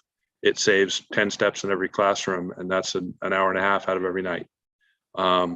So yeah, we're very short, and we're not having a lot of people come in the door, but we're doing the best we can to look at it as an opportunity to streamline and get a little tighter in the way we do business. And I think the best recruitment tool we have at the moment is retention, keeping the people we have in a job that's good for them and good for us, and making sure they know they're valued and taking care of them just like they take care of the schools. Some of the creative things we're trying to think outside the box. I find myself doing that a lot. I think in every aspect of my job in the last couple of years, and this year has really pushed the limits of that. But trying to work with people within the district who maybe aren't full-time or want to earn some extra money, just like with the bus drivers, but with custodial. So we've just started to think about how that might work. Obviously, we need to discuss that with the bargaining unit leadership. But if a paraprofessional is 6 hours a day or 6.5 hours a day, do they want to be 8 hours? Do you want to clean a classroom or clean the classroom you work in, or assist in cleaning the common areas? So trying to be as creative as we can. Do teachers or support staff want to work on the weekends and help us do some, whether it's bigger or deeper cleaning, or support some of the building utilization, building rentals, because the custodial staff's working so hard during the week. They don't necessarily want to cover the drama production on Saturday night. They're exhausted. They've already worked so much. So that's been problematic too, but we're hoping to sort of recruit a little ancillary custodial maintenance crew from the existing staff. It's just an idea. There might be folks in the community who want to earn some decent pay for a number of hours. Not all the work is some of it is cleaning, dusting, wiping tables, cleaning, not necessarily bathrooms and that of that nature. Just to add to the creative piece. One of the difficulties that we encounter and are encountering now. I was at the high school Saturday. And who was covering for the event? It was the principal. Okay, opened the building, helped the organization get settled. And knowing full well how difficult it is on his custodial team, he's taken it upon himself. But on the other end, how long can that be tenable? Not very long, because anytime any of you as high school parents have gone to events, you see them there too. So where is this coming from? The energy. And so I'm kind of imploring our community to give thought to ideas and work with our administration, to try to come up with, plans, because eventually it'll get to the point where we won't be able to open the building for some of these events. And we won't be able to provide those supports that we have, to our community. And it's gonna take the village, so to speak, to get it back where we'd all like to see it. So that's my kind of plea to our fellow Hartford residents. Peter? Thank you. So, speaking of outside the box, things that work in one culture don't always work in another culture, which can be a problem. But there are countries that are highly industrialized countries, like the United States, where the expectation or the cultural practice is the students themselves often help clean in the classroom. I'm not sure, given the fact that our day is already too filled and too short, how practical that might be. But perhaps if we were able to say that you would be working towards your community service requirements by helping clean up and giving them credit for that towards graduation, that might be a way we could do something. Though I assure you, if it looks like you're the stupid dweeb who doesn't know any better, who's cleaning up after everybody else, you're not going to make anybody feel good about it. And how we recognize and approach and reward people for stepping forward and making it clear that their service is appreciated is part of that question. Yeah, I was thinking that very same thing, Peter, because in early childhood education, we've got some contacts in Japan, and we've done this cross-cultural visits, and it's absolutely amazing to me that they've got 2, 3, and 4-year-olds that are sweeping the floors and mopping the floors, washing the dishes after lunch, helping getting lunch prepared, doing the stuff that during the day. So when those kids leave, it's basically done. And I was thinking that very same thing, and also was thinking that those could be some life skills that some of these kids are never taught. I mean, I've had kids come into my home that don't have a clue on how to even clear the table and take their dishes into the kitchen. May find it hard to believe, but I spent 25 years doing martial arts off and on. And one of the expectations was all the students would clean up the dojo after the class. Absolutely, yeah. And so with the right cultural relationship, it can be possible. And we talk about teaching them life skills all the time anyway.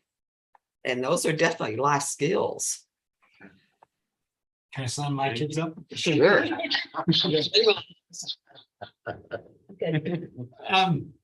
Any other comments? Because first off, I'd just like to thank those who are filling in and express my real appreciation for their efforts. And recognize as someone whose career I have to work crazy hours for quite a while, is not sustainable. You get burnt out, you get bitter. So we need to do what we can to appreciate those people. But the other issue is, since we can't necessarily offer as readily some of the incentives like the bus company can, because our employees are subject to a collective bargaining agreement. So we have to consider that type thing too. But I think the message here is we need to be creative, and we need to acknowledge that it's not sustainable. Because go ahead, Peter. I just want to say, with respect to the issue of the special education teachers and the problem we're having hiring there, as Nancy brought to our attention a little while ago by sending out a note,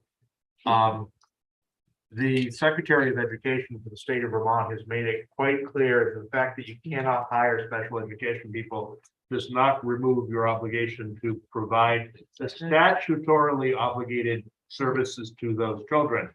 You've got to figure it out anyway. And while that may or may not actually in practice be possible, just because it's impossible to make things happen out of nothing, that obligation is there. We as a school district are facing that every day. So not being able to hire those people doesn't mean that, gee, that work doesn't get done. It means you're trying to figure out what you can sacrifice to make sure that stuff that has to get done does get done, and that hurts everybody. Thank you, Peter. There are a lot of people doing double or triple duty. And they are eventually gonna get exhausted and not be able to do it, or they're gonna get sick and not be able to do it. So it's a huge problem. Or they're quite possibly going to go across the river in a retail job where they work less hard. Right. There you go. Thank you. All right, any other questions, comments? Yeah. So I guess we'll move to Jonathan in facilities planning. All right. Roy, do you want to put up that spreadsheet? Absolutely. So this is something that the group put together starting, I don't know, last spring, I suppose, to try to get a handle on kind of the long game as far as facilities goes. Really broke it out into a couple different categories, you know, stuff that needs to be done immediately that we just have to do, and finding the most efficient, effective way to do that. And then trying to look at the projects that have the most programmatic impact and how we can plan for those in a way that they support each other, so that we're not, you know, going in some place and doing mechanical work and then going back in to repurpose the space. One of the challenges right now is the same challenge everybody's having.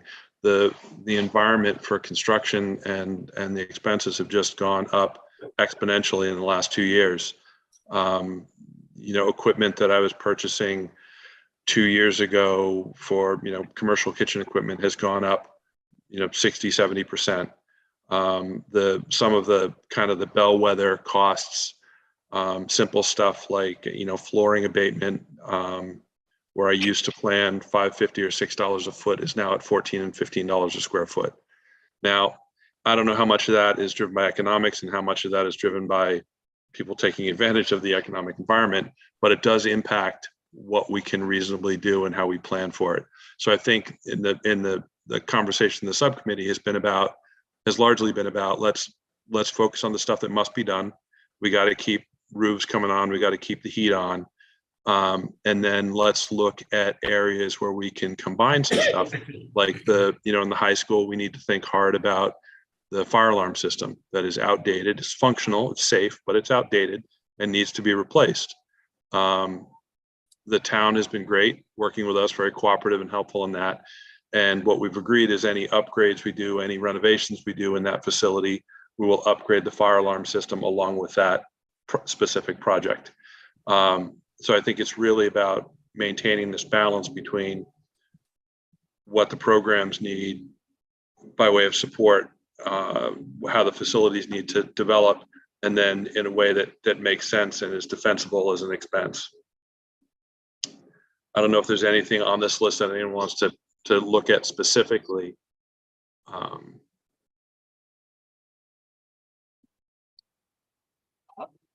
Any like questions or? Because we could post, and where this is a document that's in progress. I'm a member of the group who is working on this. And this is part of something I'm going to get into in just a bit. Trying to look ahead, not just budgeting for next year, but thinking about impacts down the road type thing. Because as we make commitments, we need to be able to honor them. And if we have new programs, if they're successful, need to continue them. So we need to start thinking in more than 1 year intervals type thing. And this project is part of it because we're trying to, at 20,000 feet or 30,000 feet, come up with some cost figures. Because then the next part of the process will be to determine what's bondable, if any of it's bondable, versus what we can work into a normal quote unquote budget type thing. Yes, Peter. So the fact that you're doing this is wonderful.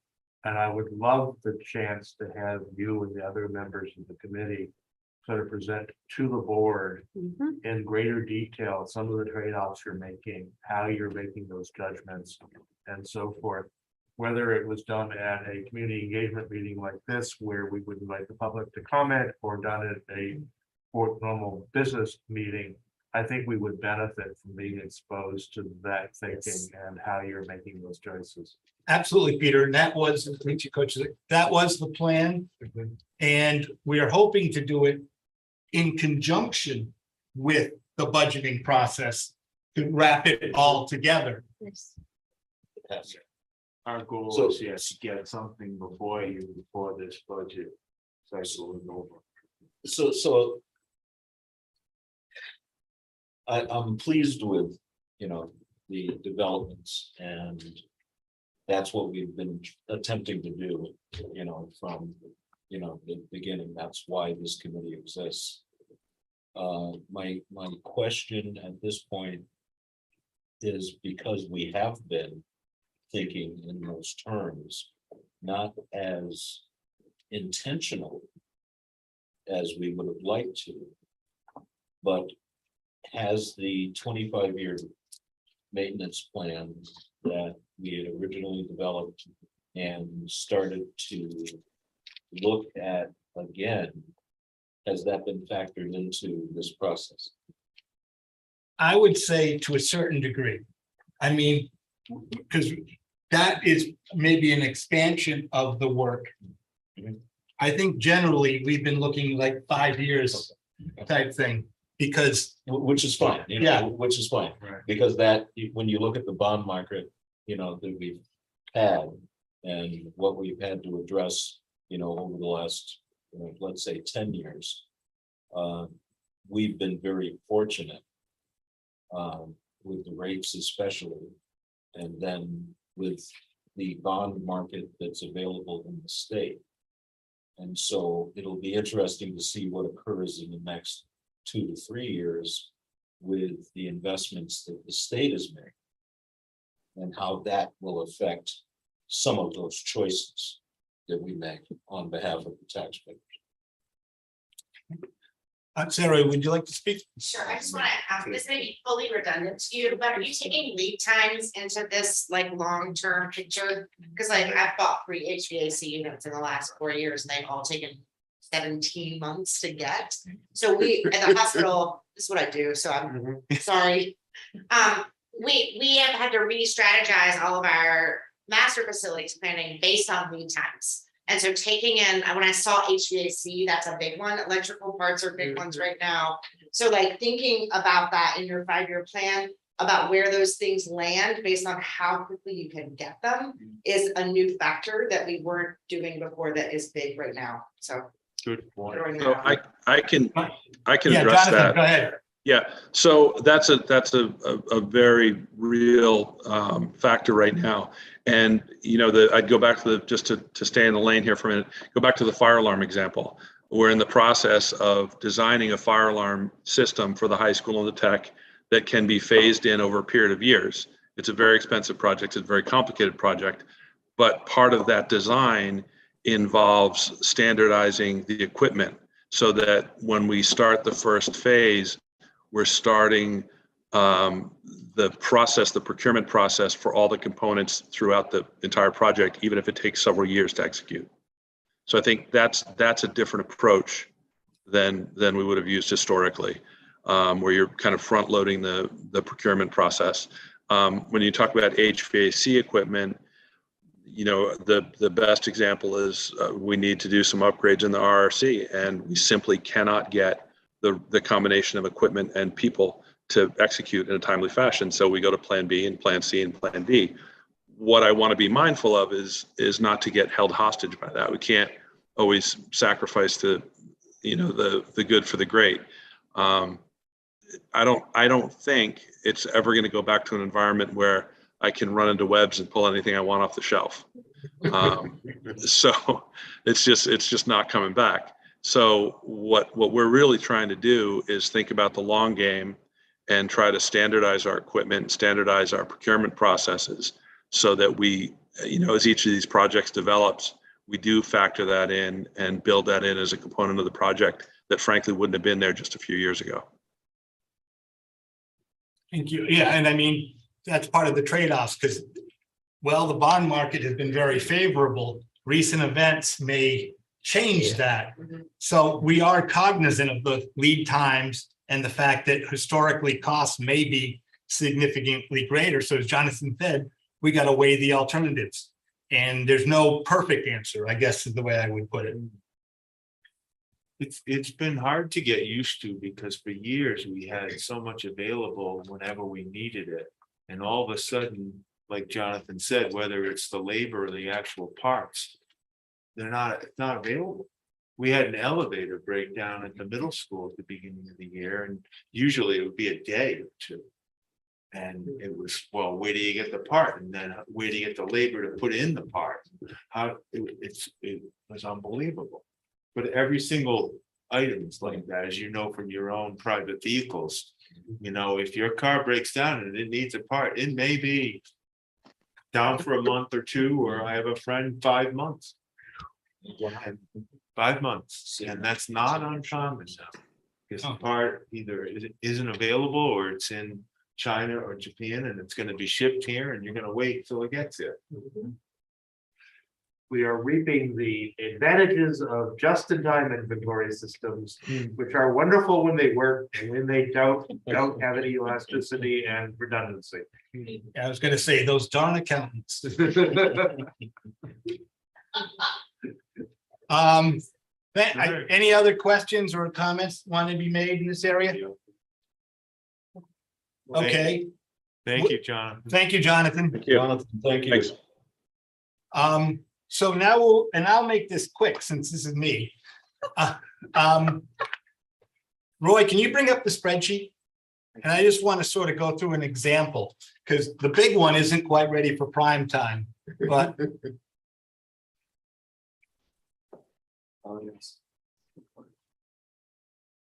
If you can't, you can't. No, absolutely can. Okay. No pressure. We're just looking at it. Yeah, no worries. We have the technology. We are green light go. Wow, you're quick. There we go. This one? Yes, that one. Okay. I apologize. I can't seem to figure out how to blow it up though. That's okay. I can go through it. Plus sign in the bottom corner, your Excel itself. Beautiful. All right, we'll go with that. Yeah, there we go. So Thanks, Sarah. this is an example of what the planning process going forth will be for the budgeting. Sort of taking a baseline figure, which is the column C, and then running various scenarios. And if you scroll down, those are the 4 factors that really affect your tax rate. Education spending, equalized pupils, yield, and this common level of appraisal.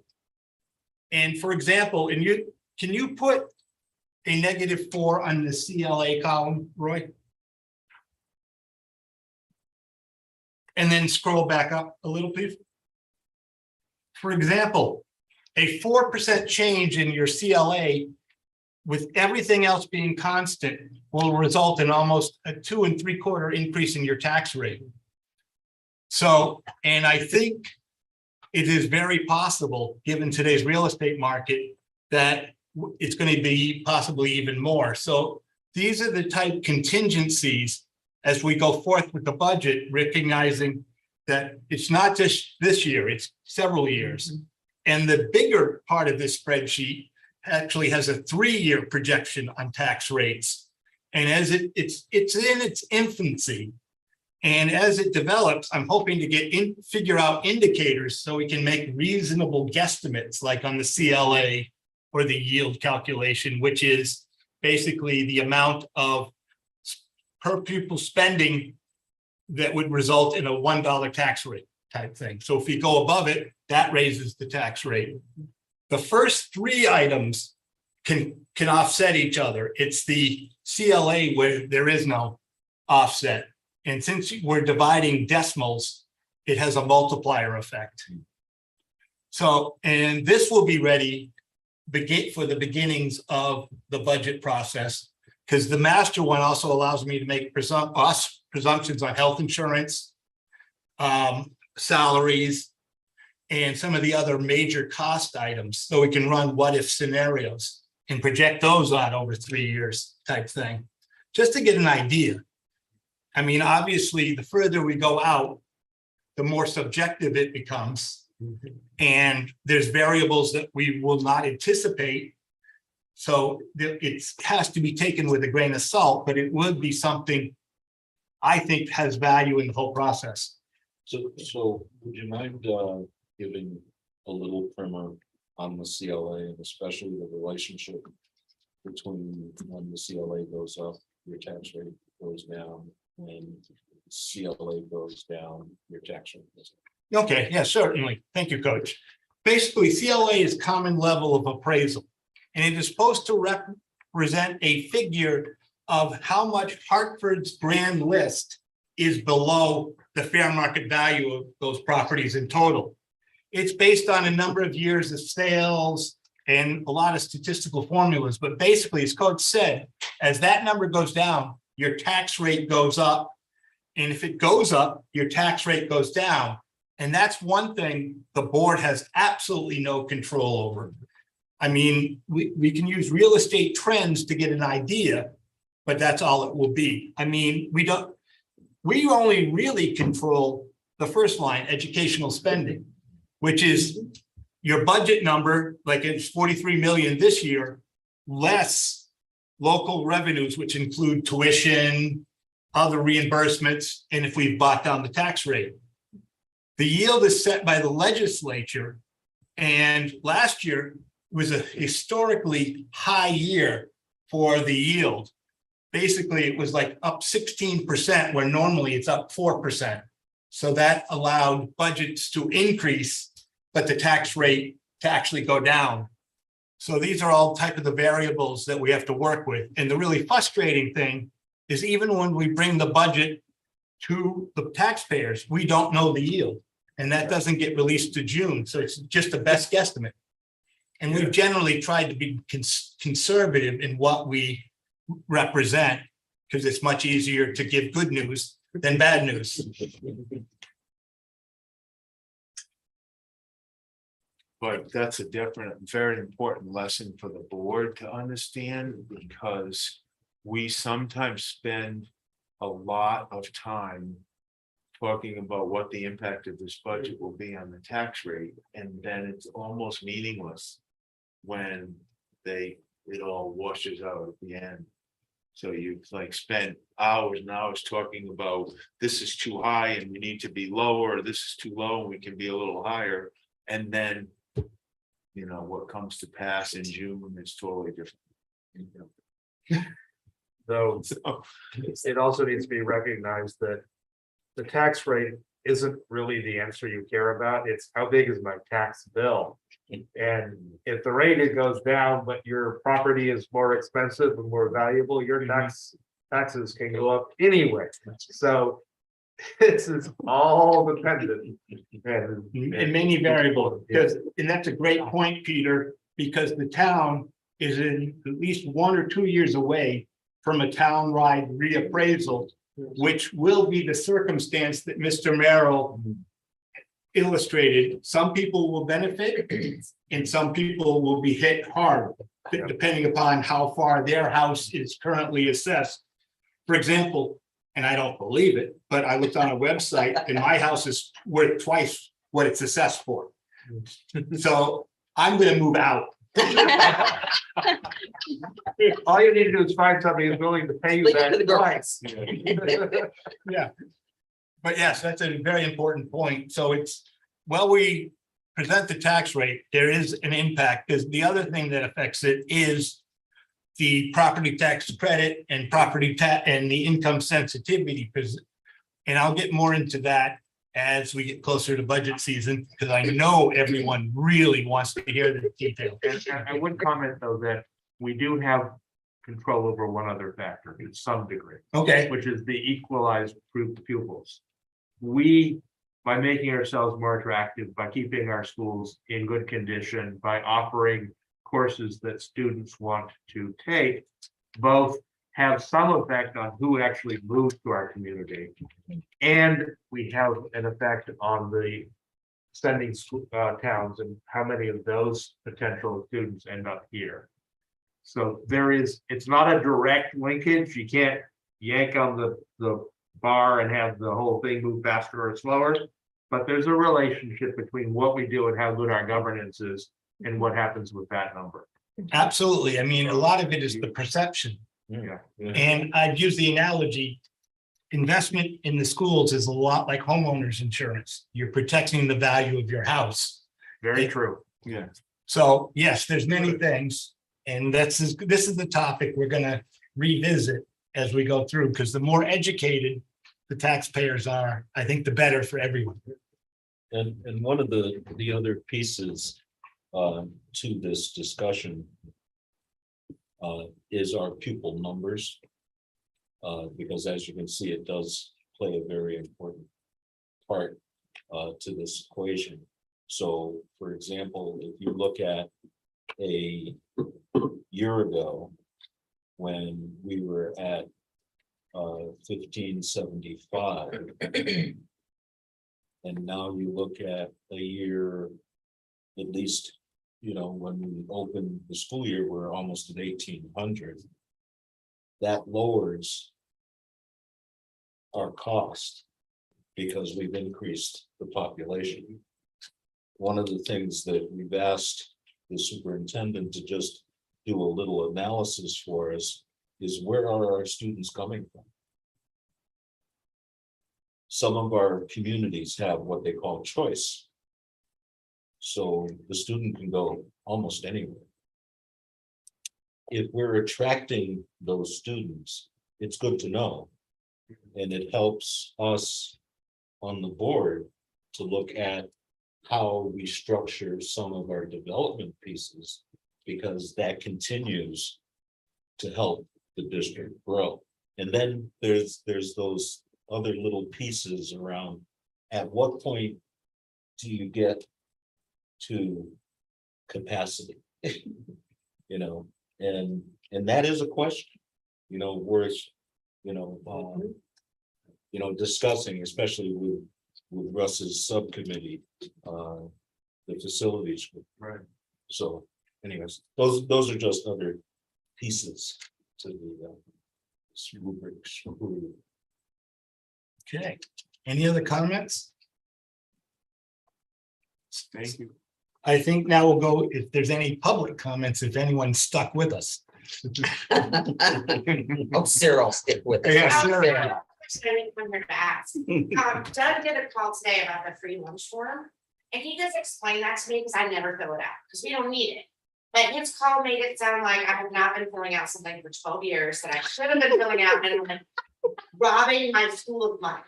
So I don't think it's fair to parents who would not get it anyway, that we don't just recycle that piece of paper. So like, how would that be better communicating to us that like, that stack of papers on the first day of school, you guys, like it's locked Too much. And I want to fill it out online. I scan a lot of stuff and I do an Adobe form, but like, so tomorrow when Zach brings it home, I'm gonna fill it out because Doug like called us.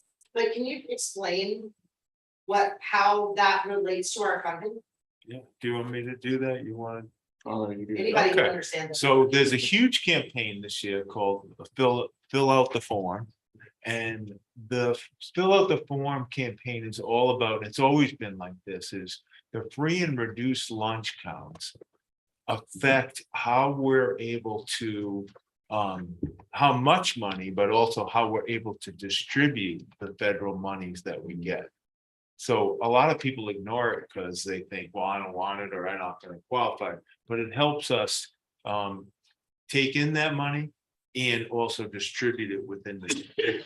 So the math problem isn't there are 200 kids at White River School and we have 14 eligible students. The math problem is 14 eligible students and that also the number of forms that were filled out, which is probably 60 instead of 200. Right, and the more people that fill out, the more flexibility we have in the distribution of Interesting. the actual money. And Did I miss something? the only other component I would add is because free and reduced lunch was for all students during COVID. There has been no incentive for anyone to fill out the forms. Okay. So if we do this huge push and just ask everybody to fill out the forms, there could be folks that could be eligible for it that may not have known, but in this case, wouldn't even think about it because I don't have to worry about it. My kid goes to school and can access the lunch. So now they're saying that our numbers have gotten skewed because we have 3 years of inaccurate data. So this is more than anything, a huge push of we need to start calibrating our numbers back from nothing. So is the long-term effect of that parents, there needs to be some way to explain to us that it's not the free lunch form? I mean, I read that as the free lunch form and I'm not eligible for the free lunch form, right? So we don't fill it out.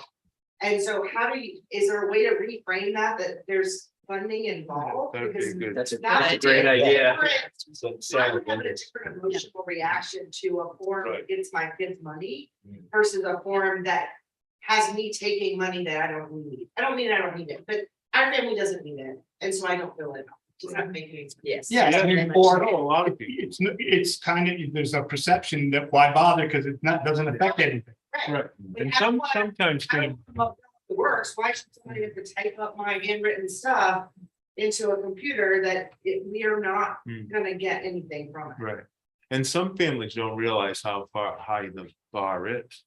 Right. So every family that qualifies, it does give us more money and it gives, so like over the last few years where it wasn't being counted, where everyone was free, sort of the rails went. So when we go to distribute the Title I money, we don't really, there's no difference, like we didn't know really how to do it.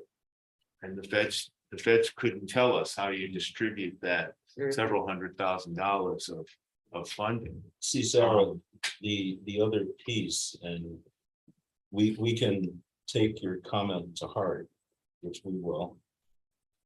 And take an approach to how do we help explain what the effect is on filling out that form.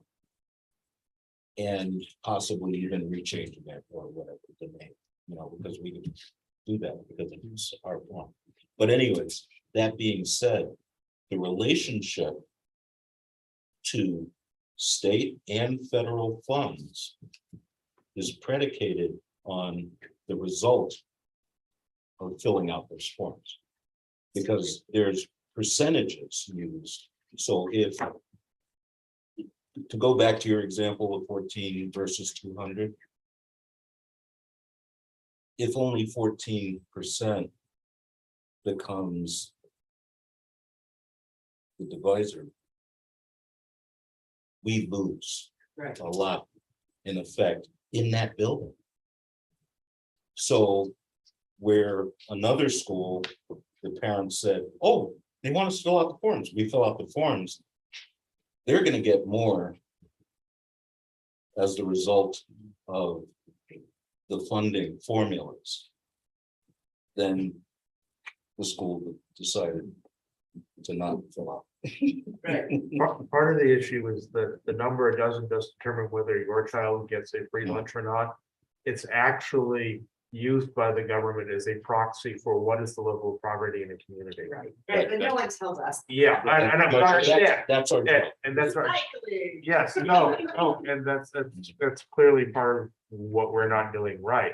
But to explain why it's important, those numbers are used to generate the profile of how pervasive poverty is, how far into the population it goes. Are there a bunch of really, really poor people and everybody else is doing well, or everybody's sort of in the middle, or what? They get that information and they use it as the sort of proxy, because that's what traditionally they've been able to grab in terms of poverty data and use. And so it gets its way into all sorts of formulas you would never think had anything to do with whether or not the kids getting a bologna sandwich for free or not. Right.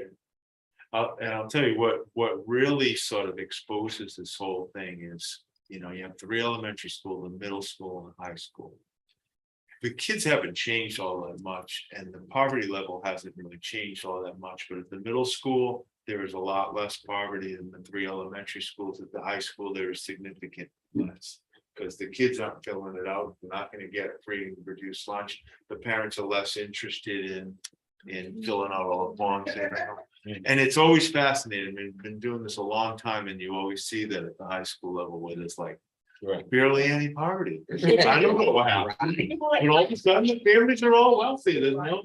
So everybody filled it out, like he literally will not eat school lunch, he eats the same 3 things every day. So like, I also, not knowing it was related to funding, would never have filled it out to waste. Yeah, because you think, right, exactly. Because I'm like. And a lot of parents think like that. So Sarah, Why would I bother? the other piece to this is I'm looking down the table at 2 of our members who serve on the Hartford Community Coalition. Their funding Really? actually, Yes. when they apply for a grant, they're utilizing the data from the schools. It's the government, Rename that board, you got. as I said, it shows up in places you would. No wonder we didn't. I just thought it. No, that's great. All right, well, thank you. That's a good thing to know, though, Sarah. Yeah. Yeah. I've never had a principal river. We need to redesign it. Yeah. So that we know.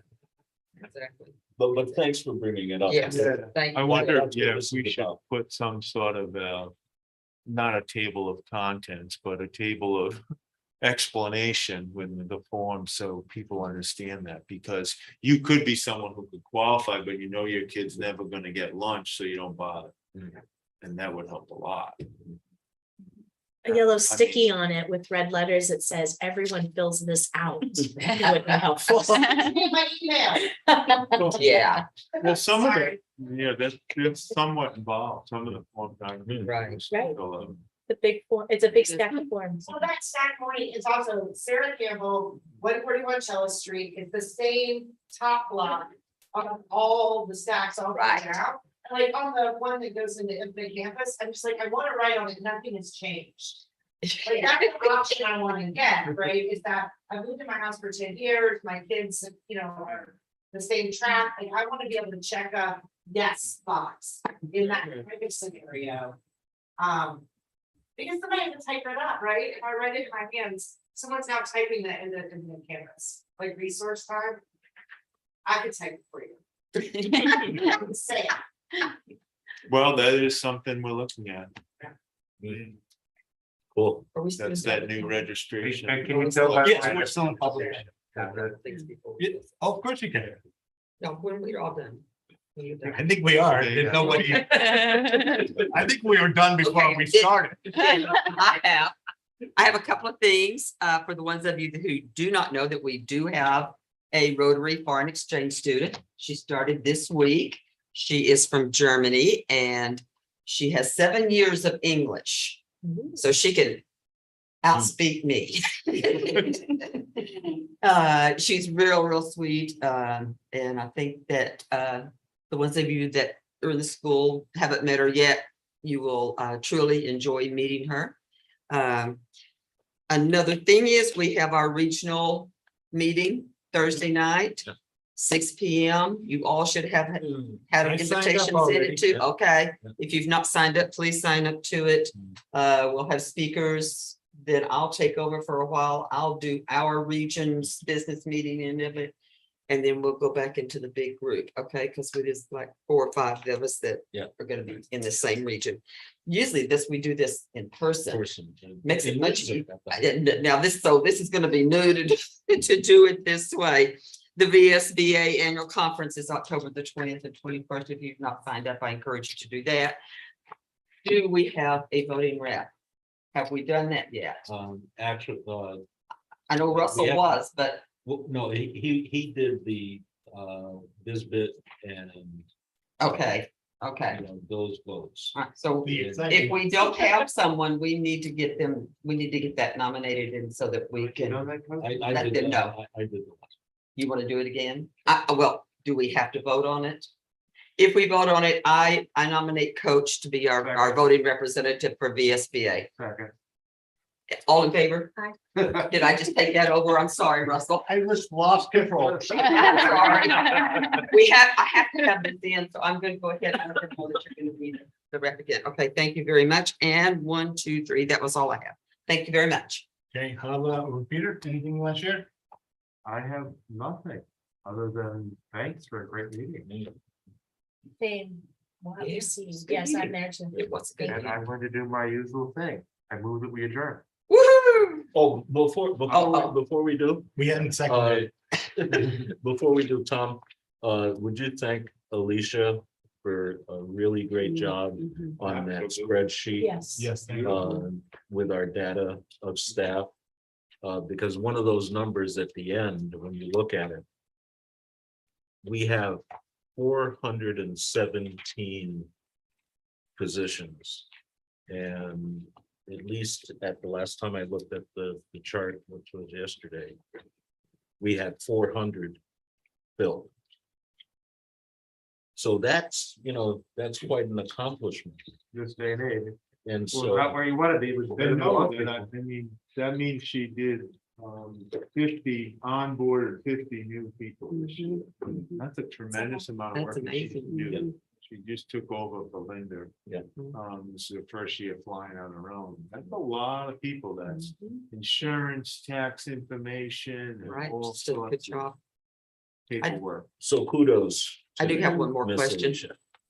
Do we know, I'm sorry, do we know anything more about, are we still going to be able to get the parking spaces over in Dancer's Corner parking lot? We or have been Montessori's using them. parking lot? Doug and I have both tried to contact them, but we haven't heard back. Okay, just curious. Yeah. I know that's a concern for that whole school over there. Still working on Okay, no more. it. All right. I'm waiting for a second. Yeah. Second. Yeah, okay. It's non-debatable. All those in favor? Aye. And we're. It's OVA, over. It is over. Over. You're in Rhode Island. We missed the assessment. It's over.